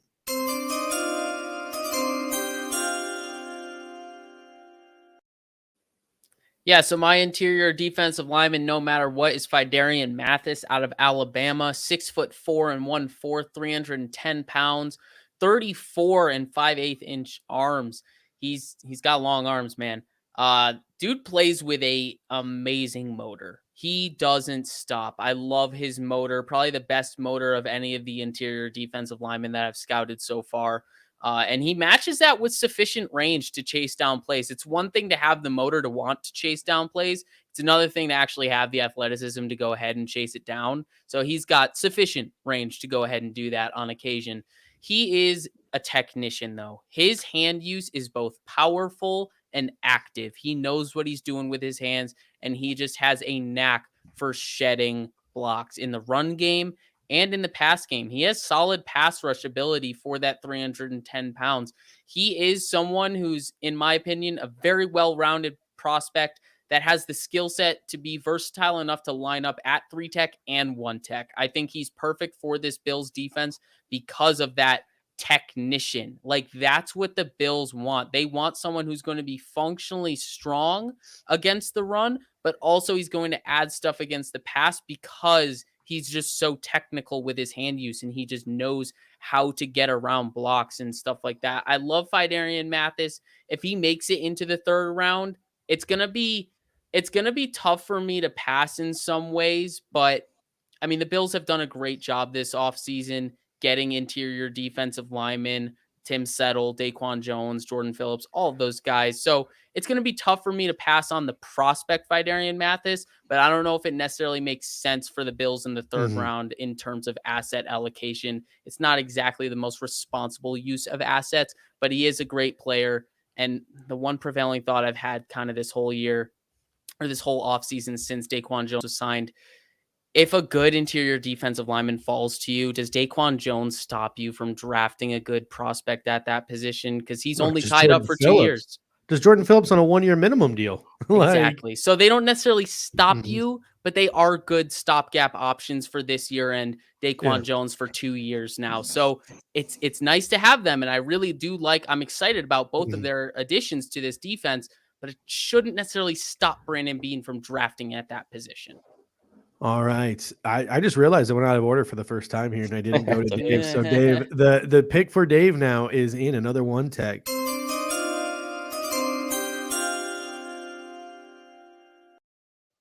So for a lot of the same reasons Kendall mentioned,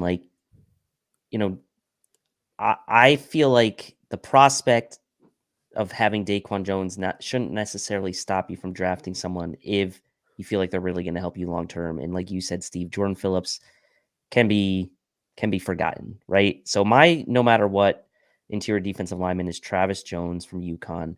And the reason I picked Travis Jones is because the man is a space eater, right? And he is good against the run. He can also generate pressure from the inside. And from what we've seen with the Bills, if that one tech for them goes out for any kind of extended period of time, we saw it with Star last year, and they don't have a contingency plan, it feels like the entire run defense kind of like falls apart and we're playing guys out of position, and it just seems to be a house of cards. So I'd like to see the Bills actually formally have like 2 true one techs on the roster, because in my mind, Tim Settle is not that guy, right? I think he's more of a hybrid player. In fact, I think he's more of a 3 tech. And so I would like to see the Bills address that. And if Travis Jones is sitting there at pick 57, just like Kendall said with Phi Mathis in the 3rd round, he's going to be hard as a prospect to pass on at pick 57. He's pretty much consensus inside of most scouting sites top 50. I think he's PFF's 40th overall. He's TDN's 51st. He was the 17th ranked interior defensive lineman per PFF in 2021. And check out this stat from SIS, the number 1 TFL per game for all defensive tackles. He's a disruptor. It is Travis Jones. And he's not just number 1 in TFL per game for them. He's number 1 in pressure rate plus minus from SIS. He's number 1 in true pressure rate. And he's number 1 in pressure share from his team, which we talked about last year as well, which means he is generating from his team the most amount of pressure allocated from the entire team. And listen to this. He is 16% of UConn's pressure share last year. The next closest guy is Deion Noble from University of North Texas at 8%. So he's double the next closest guy in pressure share from his team. So he's doing it by himself at UConn. I think that's another thing to drive home the point too. Yeah. No one's game planning for anyone else on that defensive line for UConn. They're terrible. Game planning for Travis Jones, and Travis Jones is still messing them up. So Travis Jones is a talent, man. I'm with you. If you didn't pick him, so I would have. Yeah, so I like him. I don't know that he's an archetype fit for the Bills. He's probably a little more on the higher end of the weight that they typically would go after at that spot. But again, I'll reiterate the point. If that main guy you have playing one tech goes out, you are going to have problems. Invest in this guy for now and the future. He can rotate in. He can be the backup to Daquan Jones from day one, and he's going to get playing time. So I'm not opposed to it at pick 57. I'm really not. All right. With my next pick again, this is something where it doesn't really fit the Bills' need. It's a 3 tech. But I think that this is the most underrated player in the entire NFL draft. Yes, that's even after I said David Ojabo should have been the number 1 overall player. This is, I think, truly the one of the more underrated players, if not the most underrated player in this draft. Needs to be talked about more. My pick is in.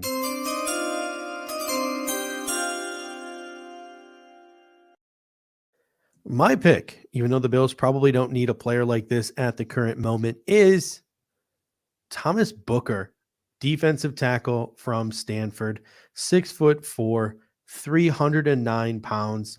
His abilities were hidden in that porous Stanford defense. He was the absolute talk of Shrine Bowl week. He killed it on the field. He killed it off the field in interviews. He had a combine invite waiting for him when he was walking out the door in Vegas of his hotel room. I mean, this guy at Stanford played 0 tech, 1 tech, 3 tech, 4 tech, 5 tech. He even played outside on the edge for that Stanford defense, and he didn't embarrass himself at any of these spots. Team captain, 3-year starter. He's got noticeable. He's got a thick back end, lower body thickness and strength, which you can really tell. He's got elite speed and explosion grades for his size. He's got powerful hands. He moves and slides well along the interior, which is another thing that you can tell because he's got elite agility scores in his RAS testing. This guy is a legitimate day 2 pick, and he does not get the love he deserves. And there are some Bills connections that I cannot ignore here. Deron Reynolds is the defensive line coach at Stanford. He was with Leslie Frazier in Minnesota on that Minnesota coaching staff. He was instrumental in the Buffalo Bills selecting Harrison Phillips. And the newest Buffalo Bills coach, assistant defensive line coach Marcus West, claims that Deron Reynolds is one of his mentors in coaching, which is likely how he got a job on the Buffalo Bills staff with that Frazier-Reynolds connection. So Thomas Booker, I had to throw him on there. I know he doesn't fit, but the Bills don't really have a need right now at defensive tackle. So I said, screw it. And I went with my favorite player at the position in the entire draft. I went with Thomas Booker here. Who did we miss, Bills Mafia? I saw Marquand McCall come in. Who else did we get in it while I was talking here? Let's see. We got Marquand McCall. We've got Devontae Wyatt, Winfrey, Matthew Butler, Perrion Winfrey, like Kendall said. No Jordan Davis. No Jordan Davis. Greg is all about some Jordan Davis. From what I can tell in the chats. John Ridgway says Chris Janke. I like him as well. Neil Farrell Jr. I saw that was mentioned. Bill should look at Josh Rogers from UB, 6'6", 300 pounds, 4'5", at 4.5 40. That speed they need to catch Mahomes at defensive tackle. So yeah, a guy like Josh Rogers, I wouldn't be surprised if the Buffalo Bills met with him the day they met with Kevin Marks when they had Kevin Marks in town. So definitely look into that UB product. All right. On to linebackers now. And hey, who knows?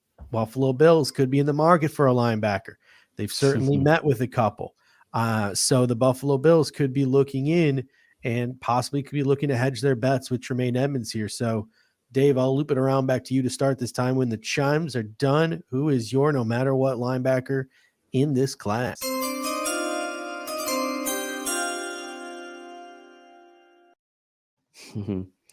So again, for people who've kind of been following me for a while now, this shouldn't be a surprise. Chad Muma is my no matter what linebacker in this class. Again, I mean, there's no real connection to the Bills other than the fact that he went to Wyoming and they have Josh Allen, but he did have that is a clear connection. They had a combine meeting with him. And he gives you options, right? As potentially an immediate backup at both your Mike and Will positions. He could fill the departed AJ Klein role if needed to be at Sam.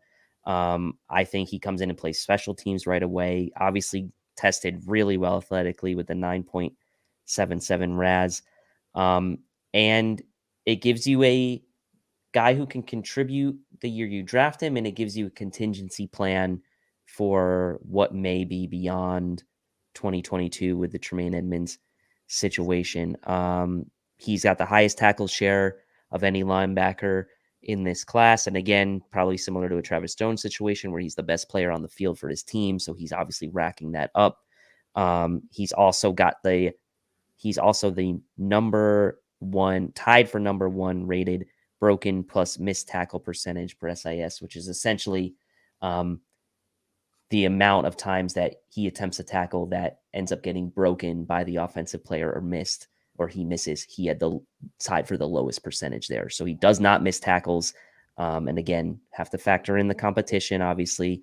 But man, I've liked this guy from the beginning, and I don't know. He is hard for me to figure out value right now because he somewhat has a consensus, right? Like probably a top 5 linebacker by most outlets, right? But where that guy goes, I don't know, right? Because Dean and Lloyd are up there. They're in a class of their own. But then, like, what happens after that? Where do the next group of guys go? How much value do teams put on linebackers in today's NFL? You would like to say a lot. Look what Levante David did for Tampa Bay in the Super Bowl a couple years back.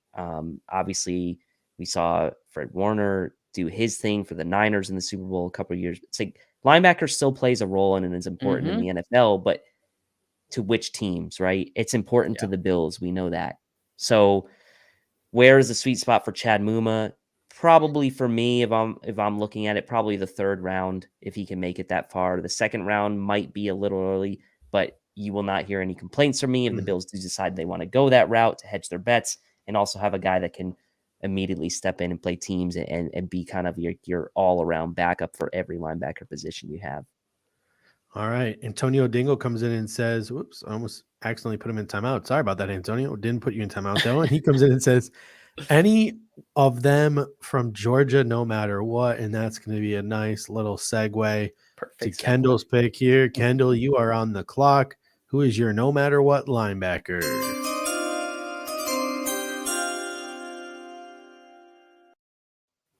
My no matter what linebacker is Quay Walker out of Georgia. 6'3" and 3/4 inches, 241 pounds, tested phenomenally, 4.52 40-yard dash, 96th percentile, 1.59 10-yard split, 88th percentile. That burst, you see that burst on tape, man. His athleticism absolutely pops off the tape.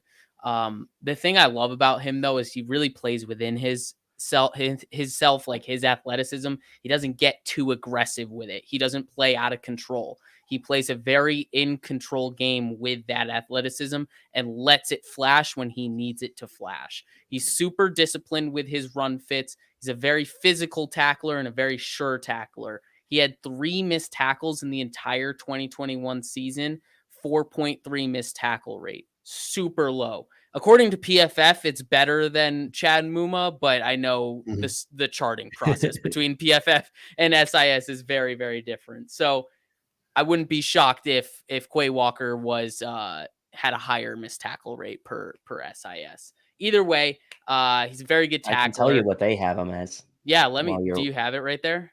Or should I just keep going? No, you can go. I'll tell you what it is. He is SIS's number 1 rated Mike linebacker. Mike linebacker. Yeah. I did know that. Yeah, they love he is 4th, so he's still up there. Very highly rated. PFF, he was I think he was 2nd. By the way, so there are 3 guys tied for first: Damone Clark, Fudakasi, and Muma at 6%, and then they have Sanborn, Ellis Brooks, and Quay Walker at 7%. So it's marginal.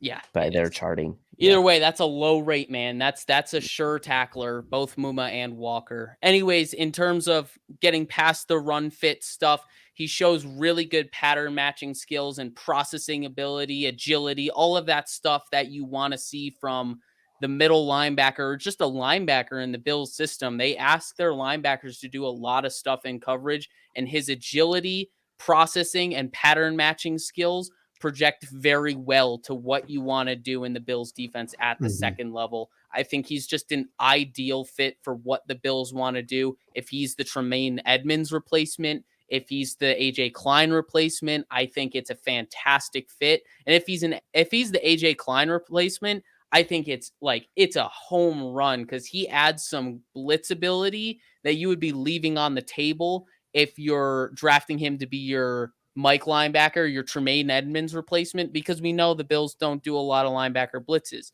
But when AJ Klein is on the field, they have Klein blitzing a lot to play to his strengths. And one of Quay Walker's strengths is his blitz ability, and he's fairly good at it. It's not his biggest strength, but it's one of his strengths. So I'd like to see if the Bills grab him, find a way to get that strength. Find a way to tap into that. And I think if he's the third linebacker, it's a really nice avenue to tap into that. But either way, what he does in the run game, what he does in pattern matching in zone, you wouldn't be leaving a lot of his strengths on the table by making him the Tremaine Edmonds replacement. So either way, I love Quay Walker's fit, no matter where the Bills decide to put him at that second level defense. Where do you see, where would you be comfortable taking him if you're the Bills? I wouldn't take him at 25, like Peter Schrager said. I wouldn't do that. That being said, I think there's a lot of buzz on it, and I think that buzz is legit. I do. But I wouldn't do it if I'm the Bills at 25. Same reason I wouldn't take Lloyd or Dean at 25. I don't think it makes sense unless you're trading Edmonds. Unless you're actually trading Edmonds, I don't think it makes sense to take a guy like that at 25. If Edmonds is gone, I'd be comfortable with Walker at 25. Otherwise, I see him going between 25 and 57. So I think the Bills would have to trade up for him if they want to land him in the second round. And that's why, gentlemen, I went down the draft board and Kenneth Riggleman called it on the dot. My pick is in.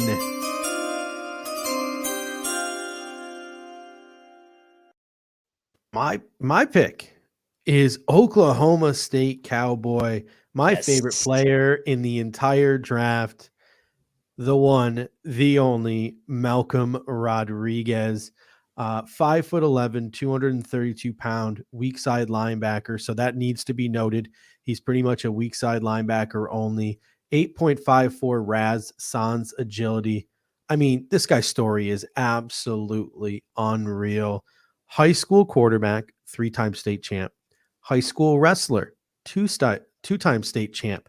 He used to hit up the Oklahoma State wrestling practices for fun at his time at Oklahoma State. He moved from safety to linebacker, just like a man named Matt Milano once did at Boston College. 4-year starter, 3,000 plus defensive snaps, 500 plus special team snaps. In that time, over 300 tackles, 7 forced fumbles, 3 penalties. Tied with Devin Lloyd, who's going to be probably a first-round pick, for most tackles for loss or no gain among Power 5 linebackers last season.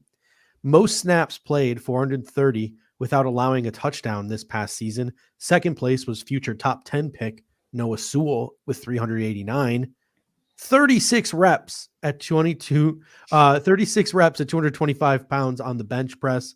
This guy is going to be an NFL starter somewhere.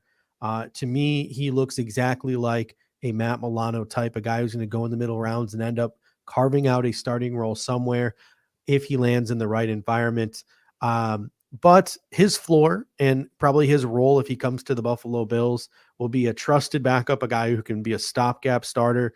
You trust to come in and play 2, 3, 4 games if somebody, pulls up lame with a hamstring or something of that nature, and an absolute ace special teamer. So Malcolm Rodriguez is my linebacker. Who did we miss? I've got Devin Lloyd. See Brandon Smith. Christian Harris was mentioned. Christian Harris. Anyone else we missed? Nope. Troy Anderson. Troy Anderson. Troy Anderson's a big one. Troy Anderson would be an honorable mention for all of us, I think. Yeah. If not on I list. would have given him a bigger nod if I had tape on him. All I have is like the surface level of what I know on him. But that's the thing. It's like I'm intrigued, but like, can I please someone give me some tape on it? All right, gentlemen, on to the cornerback position, which this is a position of a great need for the Buffalo Bills. Sure Who is. could possibly be starting opposite Trey White? Could it be one of these 3 gentlemen? Our picks are in for cornerbacks. They are all first-round caliber players. Dave, we will start with you.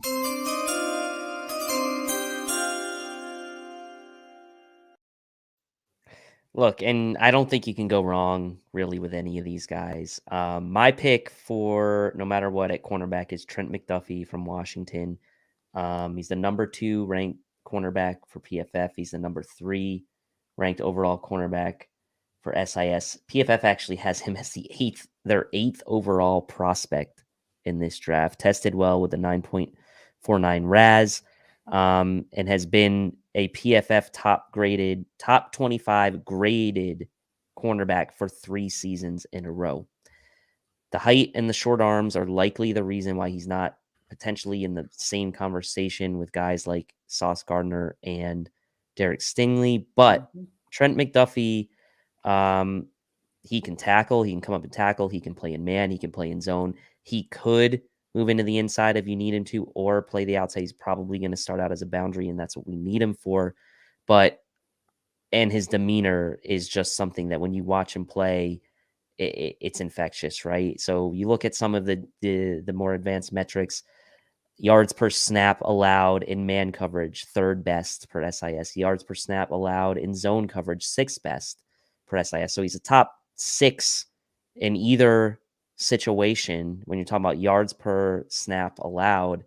And he's third overall in yards per snap allowed overall. So for me, Trent McDuffie becomes a guy that if he's sitting there at 25 and you're staring at him, and Kendall, I know you're going to talk about your guy, like any one of these guys, like I'd go to bat for Trent McDuffie for sure. Yeah. All right. Next one up here is Kendall. He really went to left field on this one to go find this prospect. Kendall's pick for no matter what is in.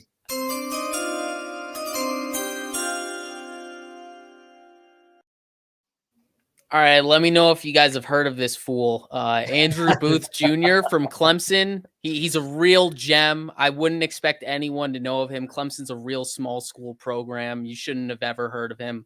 I'm actually the only person in the world who scouted him. He's a great find. 6 foot 6 foot and 1/4 inch, 194 pounds, passes at threshold of 30-inch arms. He's got 31.5-inch arms. Incredible quick twitch movements. Like, he's got the blend of burst and long speed. Despite not having the testing numbers, I have no lack of confidence in his athleticism. He's got great footwork, great back pedal, and a transition out of his back pedal that is just smooth and loses no step. He's got experience with zone defense at Clemson with complicated principles, so that's very encouraging, translating to the Buffalo Bills. He understands how to leverage spacing, play high to low against guys, and take away the low guy, take away the high guy, do both because he's so athletic. If he's playing high to low, he can take away that high guy and then close the space on that low guy real quick. He's got the athleticism, and those athletic traits, while he played a lot of zone coverage, they translate to man if he's asked to do so, given his pattern matching skills in zone coverage. And as our guy Pro Ant has said so often, every zone defense, especially the Bills defense, every zone defense turns into man eventually. So he is perfect for that.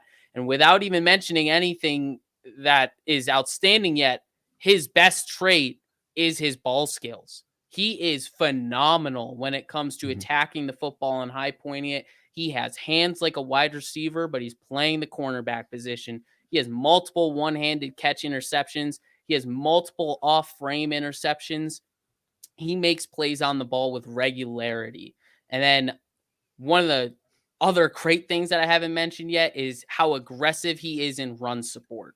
While it can be a blessing and a curse, it is something he can work on. He flies downhill from depth with ease. That athleticism shows how he closes on space. Like I said, it's a blessing and a curse. Sometimes it's over aggressive, but we've seen that same style of play reined back with players like Teron Johnson and Matt Milano, where they start to play within themselves and still have some of that tenacity, some of that aggressiveness, but you got to rein it in a little bit to reduce those missed tackles.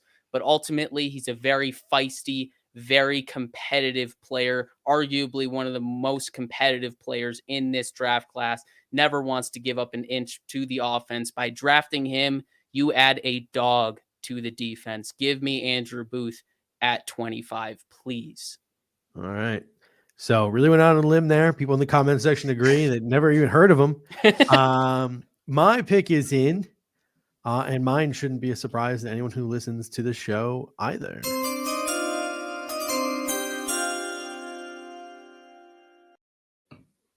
My pick for my no matter what cornerback, Kaiir Gordon from the University of Washington. 6 foot, 194 pounds, height, weight, speed comparable to Marcus Peters, but he blows Marcus Peters away with elite explosion and agility grades. And it shouldn't surprise anyone who knows Kaiir Gordon's background. The man is on Bruce Feldman's freak list. He's got a background in ballet, martial arts, dance. This is a guy where you see all these NFL players now, like, we're going to do yoga, we're going to do this to extend our careers. This guy's been doing it since he was a teenager. He is an absolute freak athlete. His explosion and agility RAS scores are ridiculously off the charts. His 3 best traits: his closing speed, his coverage awareness, and his reactive athleticism. He's got nickel corner, boundary corner, and as Kendall said on the last show, thinks he could also play safety as well. So he's a chess piece that you can move around a secondary. He's got the highest man coverage grade of any cornerback since the 2018 season, last season, with a 90.9 from PFF. He was second behind Sauce Gardner in passer rating allowed in man coverage last season at 12.8. Dave's guy, Monteric Brown, was third, by the way. Assistant GM for an AFC team told Jordan Schultz this. This is from an assistant GM to Jordan Schultz. Multiple teams I've spoken with rave about his upside. He's a number 1 corner. He's strong. He's quick, and he'll jam you. So Kyler Gordon has a lot of fans, I think, in front offices around the National Football League. He's one of 21 players invited to Vegas to be there on draft day. He's my pick at 25. He's one of my favorite players in the class. And I think that there's a chance that he could hear his name called before the Bills pick at 25. Jimmy Baca agrees. He's one to trade up and get him. I think he could come off the board before 25. I think Kyler Gordon could be the third cornerback off the board. I'd honestly like to see that, just so everyone can kind of be put in their place in terms of knowing exactly what the draft order is going to be like. I do not want to see it because I want it to be the Bills taking him at 25. Oh yeah, no, for sure. I mean, that's just my petty side coming out. I'd love to have Kyler Gordon on the Bills. Are you kidding me? Yeah, I mean, any three of these guys, though. Yeah, honestly, seriously. guys. Like if we nabbed any three of them, it would be a win. All right. Anyone we missed, people? I saw Tariq Woolen was a name that popped up a ton. Let us know if you have anyone else. But all right, let's move on now. Let's move on to our safeties, and we'll close it out here with safeties. Obviously, the Buffalo Bills don't have an immediate need at safety, but with the future of Jordan Poyer in doubt, Micah Hyde also being an older player, the Buffalo Bills could use some reinforcements in the depth of the secondary of the safety position to possibly develop into a future starter. If you're not someone who's inclined to maybe believe that's DeMar Hamlin or Jaquan Johnson or Josh Thomas have that kind of upside. So Dave, with that being said, your pick is in.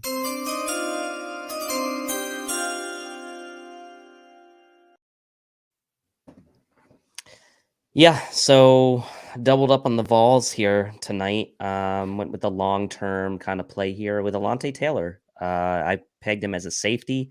I know he's listed as a corner on a lot of sites, but I kind of, cheated. We kind of make our own rules up sometimes on this show. But we're the bad boys that cover one. So no big deal. Kind of making my own rule up here and putting Alontae Taylor in the safety group. Okay, so let me just say this though about him as a corner first, right? He's a former wide receiver. Okay, he's only been playing corner since 2019. He went from being rated by PFF grading to just inside the top 500 corners in 2020 to being 34th in 2021. So big improvement, big jump up in his grading.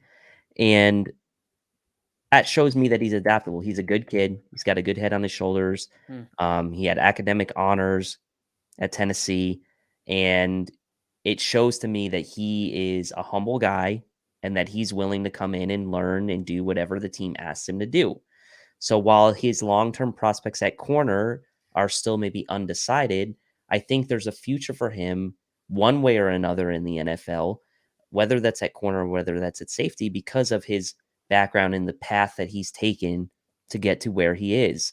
And I'd hate to see him kind of have to change positions again, but he's done it. And probably going from corner to safety is going to be a much easier task than going from wide receiver to corner.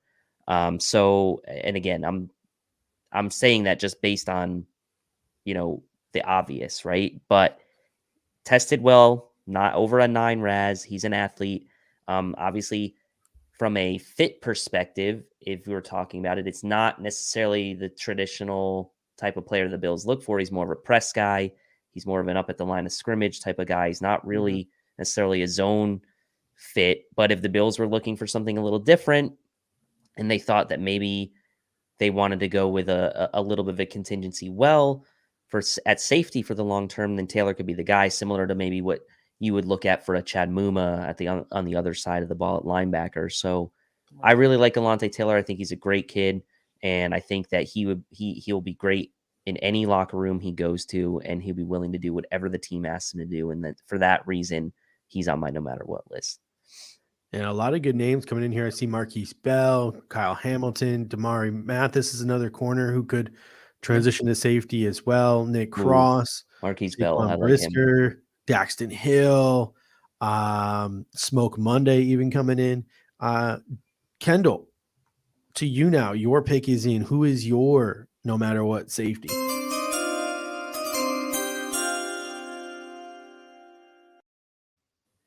My no matter what safety is Brian Cook out of Cincinnati. He is a 6 foot and 3/4 inch safety, 206 pounds. He's got 31 and 7/8 inch arms.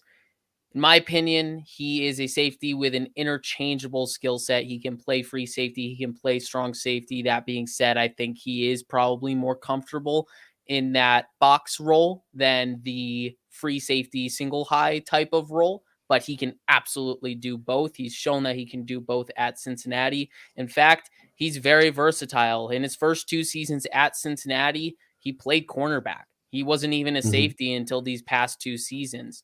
In 2021, his alignment snap count reads as 41% in the box, 32% at safety, and 21% in the slot. So he's aligned everywhere, and he's shown that he can play everywhere efficiently. So I love that. Is he your Darren Hall of this year?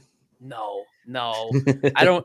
I got to find out who that is. I really do. I got to find out who that guy is because, man, did I stand for Darren Hall.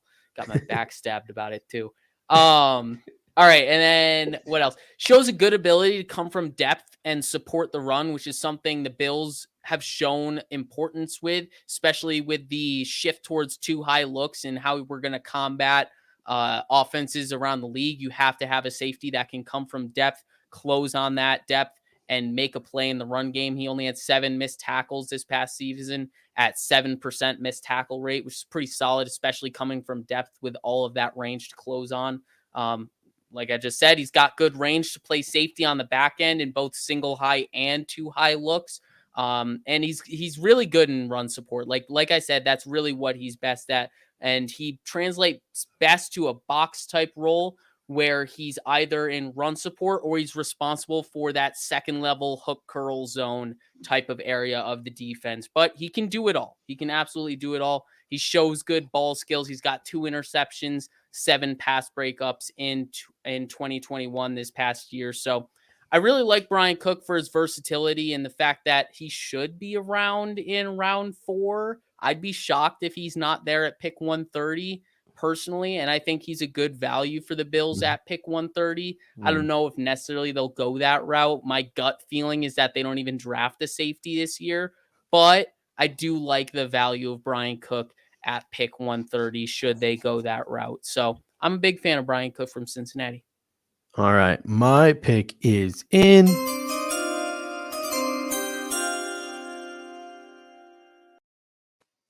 I went a little differently again. I guess that I really was picking my guys in this draft, so more so than my guys who fit the Buffalo Bills. And I'm not sure this guy is exactly a fit for the Buffalo Bills, nor would they want to take a safety as high as this guy is projected to go. But my no matter what safety is Jalen Petrie from the University of Baylor, 5'11", 198 pounds. He played that star role at Baylor, safety, nickel corner, and linebacker.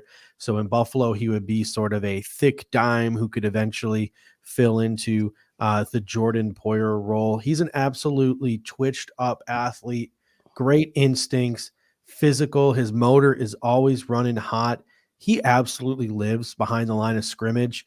Again, I don't know if the Bills are looking for this type of player right now because they have Teron Johnson in the fold, but I mean, plus tackling, plus IQ, plus in zone coverage. He's a plus in man coverage in the slot, plus play recognition, plus run game range, plus gap shooting ability, plus vision through his blocks. I mean, this guy owned Mobile during the Senior Bowl.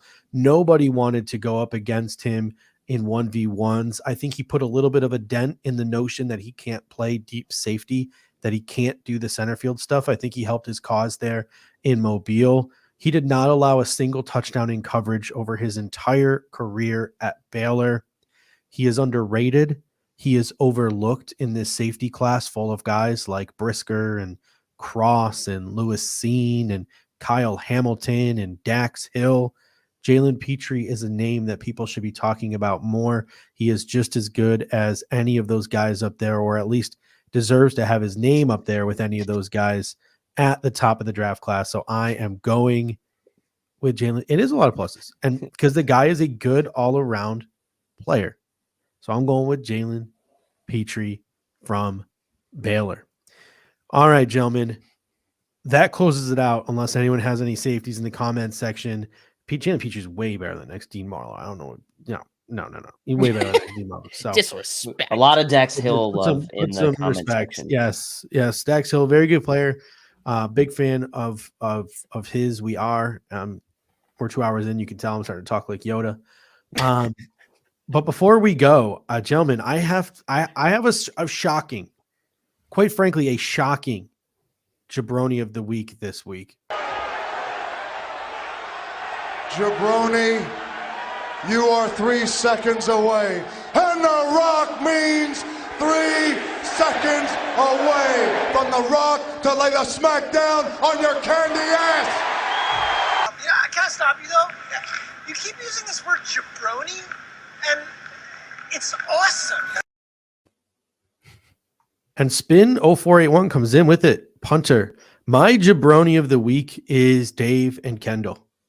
And here is why my jabroni of the week is Dave and Kendall. So in preparation for this show, I sent out my no matter what lists. And my no matter what list had a punter on it and a punt returner on it. I had a special teams player on mine. Kendall sent his list in and said, I just without a punter. And Dave sent his list in, and his list read, pick whatever punter for me you want. It's true. I did pick a special teamer though. So look, who is your special teamer before we go? Because Marcus Jones. Marcus Jones. Yeah. Obviously, I mean, we covered him in detail on Monday. But Marcus Jones, I mean, he's a special teamer of the draft class. I mean, right? I'm taking some compensatory picks here. So here's my first compensatory pick.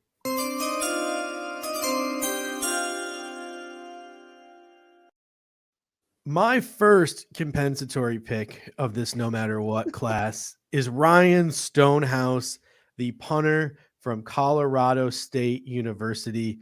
This guy made a name for himself at the Shrine Bowl, and I think that he ends up, when all is said and done, getting drafted. He is the most disrespected punter, if you can disrespect punters. He is the most disrespected punter in this draft class. The guy is a model of consistency. He was the all Mountain West punter, first team punter, 3 consecutive years until his senior season, when who stopped him from making it 4 years in a row? Punt god himself, Matt Ariza. So the 3 all Mountain West punters of the year before great name Matt Ariza was Ryan Stonehouse. He averaged 50.91 yards per punt in 2021. He's averaged 47.8 yards per punt throughout his outstanding college career. No, I do not know his hang time average. And no, I do not know whether he can hold. But Ryan Stonehouse is being slept on in this class of punters. And my next compensatory pick is in.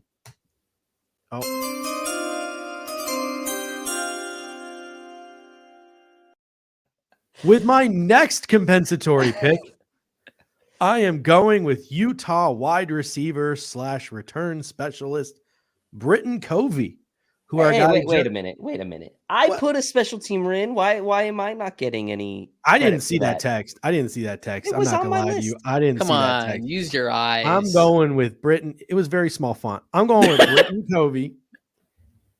Just did an interview with our man Justice General. Britton Covey did. You can check it out over at the Buffalo fan base. I believe it was yesterday. I haven't had a chance to watch it yet, but in doing my research for Britton Covey, here's the proof. It says I should show my punter, proof. It's whatever you want. Nothing. It says whatever you want for punter and Marcus Jones for special teamer. You're ruining Britton Covey's moment here. Right? 5'8", 170 pounds. He's an older prospect at 25 years old. He did his Mormon mission there at Utah. 93 career punt returns, just under 12 yards per punt return, and 3 touchdowns in his career. 38 career kick returns, including a 97-yarder for a touchdown in the Rose Bowl, a game where he also caught a touchdown pass. To me, he's your day one wide receiver, number 6, and return specialist. You throw him back there to return kicks and punts, and you don't have to worry about him, and he will be there for 5+ years. Britton Covey is probably going to be a UDFA because of what I just mentioned, 5'8", 170, older prospect, 25. But to me, if you're the Buffalo Bills, it's an easy pick in the 7th round. He's a guy you can literally carve out a role for the next decade as a return specialist on this football team. I am that high on Britton Covey. I think he's being slept on in this class. If you're a team in need of a punt returner and a kick returner like the Buffalo Bills are, Britton Covey should be on your radar. And I'm done with my compensatory pick, so I'm good now. All right, I pick. My pick is David Putney because I feel like it. Yeah, I got nothing. Till, how about you take Velus Jones as your wide receiver and special teamer? Then I take Marcus Jones for my special teamer, and then I'll take Ryan Wright, my boy from Tulane, as the punter. And I'll just take the punt god as my punter. There we go. Look at that. We've all come around. Now there that I've publicly shamed you. I still want Marcus Jones as my jabroni of the week. Yeah, that's the problem. We need a third. Who's a third that we haven't even? I don't. Britton Covey, Velus Jones, and Marcus Jones. Disrespect to Britton Covey right now. The man isn't even 30. I could pick a different wide receiver, I guess. No, I really like Velus. Velus. Do that. Yeah, keep Velus. Keep Velus. I can't think of another returner. Is Calvin Turner from Hawaii a returner? No, I don't know. What about Kyle Phillips? He could be maybe. Kyle Phillips. I'll take that. Kyle Phillips is my guy. Put it on the board. The Georgia punter, Jake Camarda slept on. Also, like Jordan Stout from Penn State as well. All right, ladies and gentlemen, that's going to do it for this evening. Thank you for sticking with us. We will be back on Monday when it begins, folks. Monday is our 4th through 7th round primer. Thursday is our 2nd and 3rd round primer. Monday is our 1st round primer. And then Thursday night, the draft coverage begins here on the Cover One Sports Network, the Air Raid Hour, along with Anthony Prohaska, Anthony Romeo, Sterling, Greg, Aaron, Eric. We're going to have you covered on night 1 of the draft. We'll just be the ones facilitating. Anthony Prohaska will take over on day 2. Kevin Masseri, Anthony Romeo will lead the coverage on day 3. Cover One will have you covered throughout the entire draft process as it plays out over the next 2 weeks. So until next time, ladies and gentlemen, look at this. Chewy's thanking me because I was the only one who named a punter and a return specialist. You're welcome. That's not why. Not true. I named a return specialist. You just didn't make a graphic for it. Yeah, I named one too. His name is nothing. I actually sent one in, so that's on you. So I am also now the jabroni of the week. All right. Yes, someone. Yes. You're just a half jabroni. You're just a half jabroni. I'll take full jabroni. I'll take 3/4. All right. Until next time, ladies and gentlemen, go Bills. Go Bills. Go Bills. Are we having fun yet?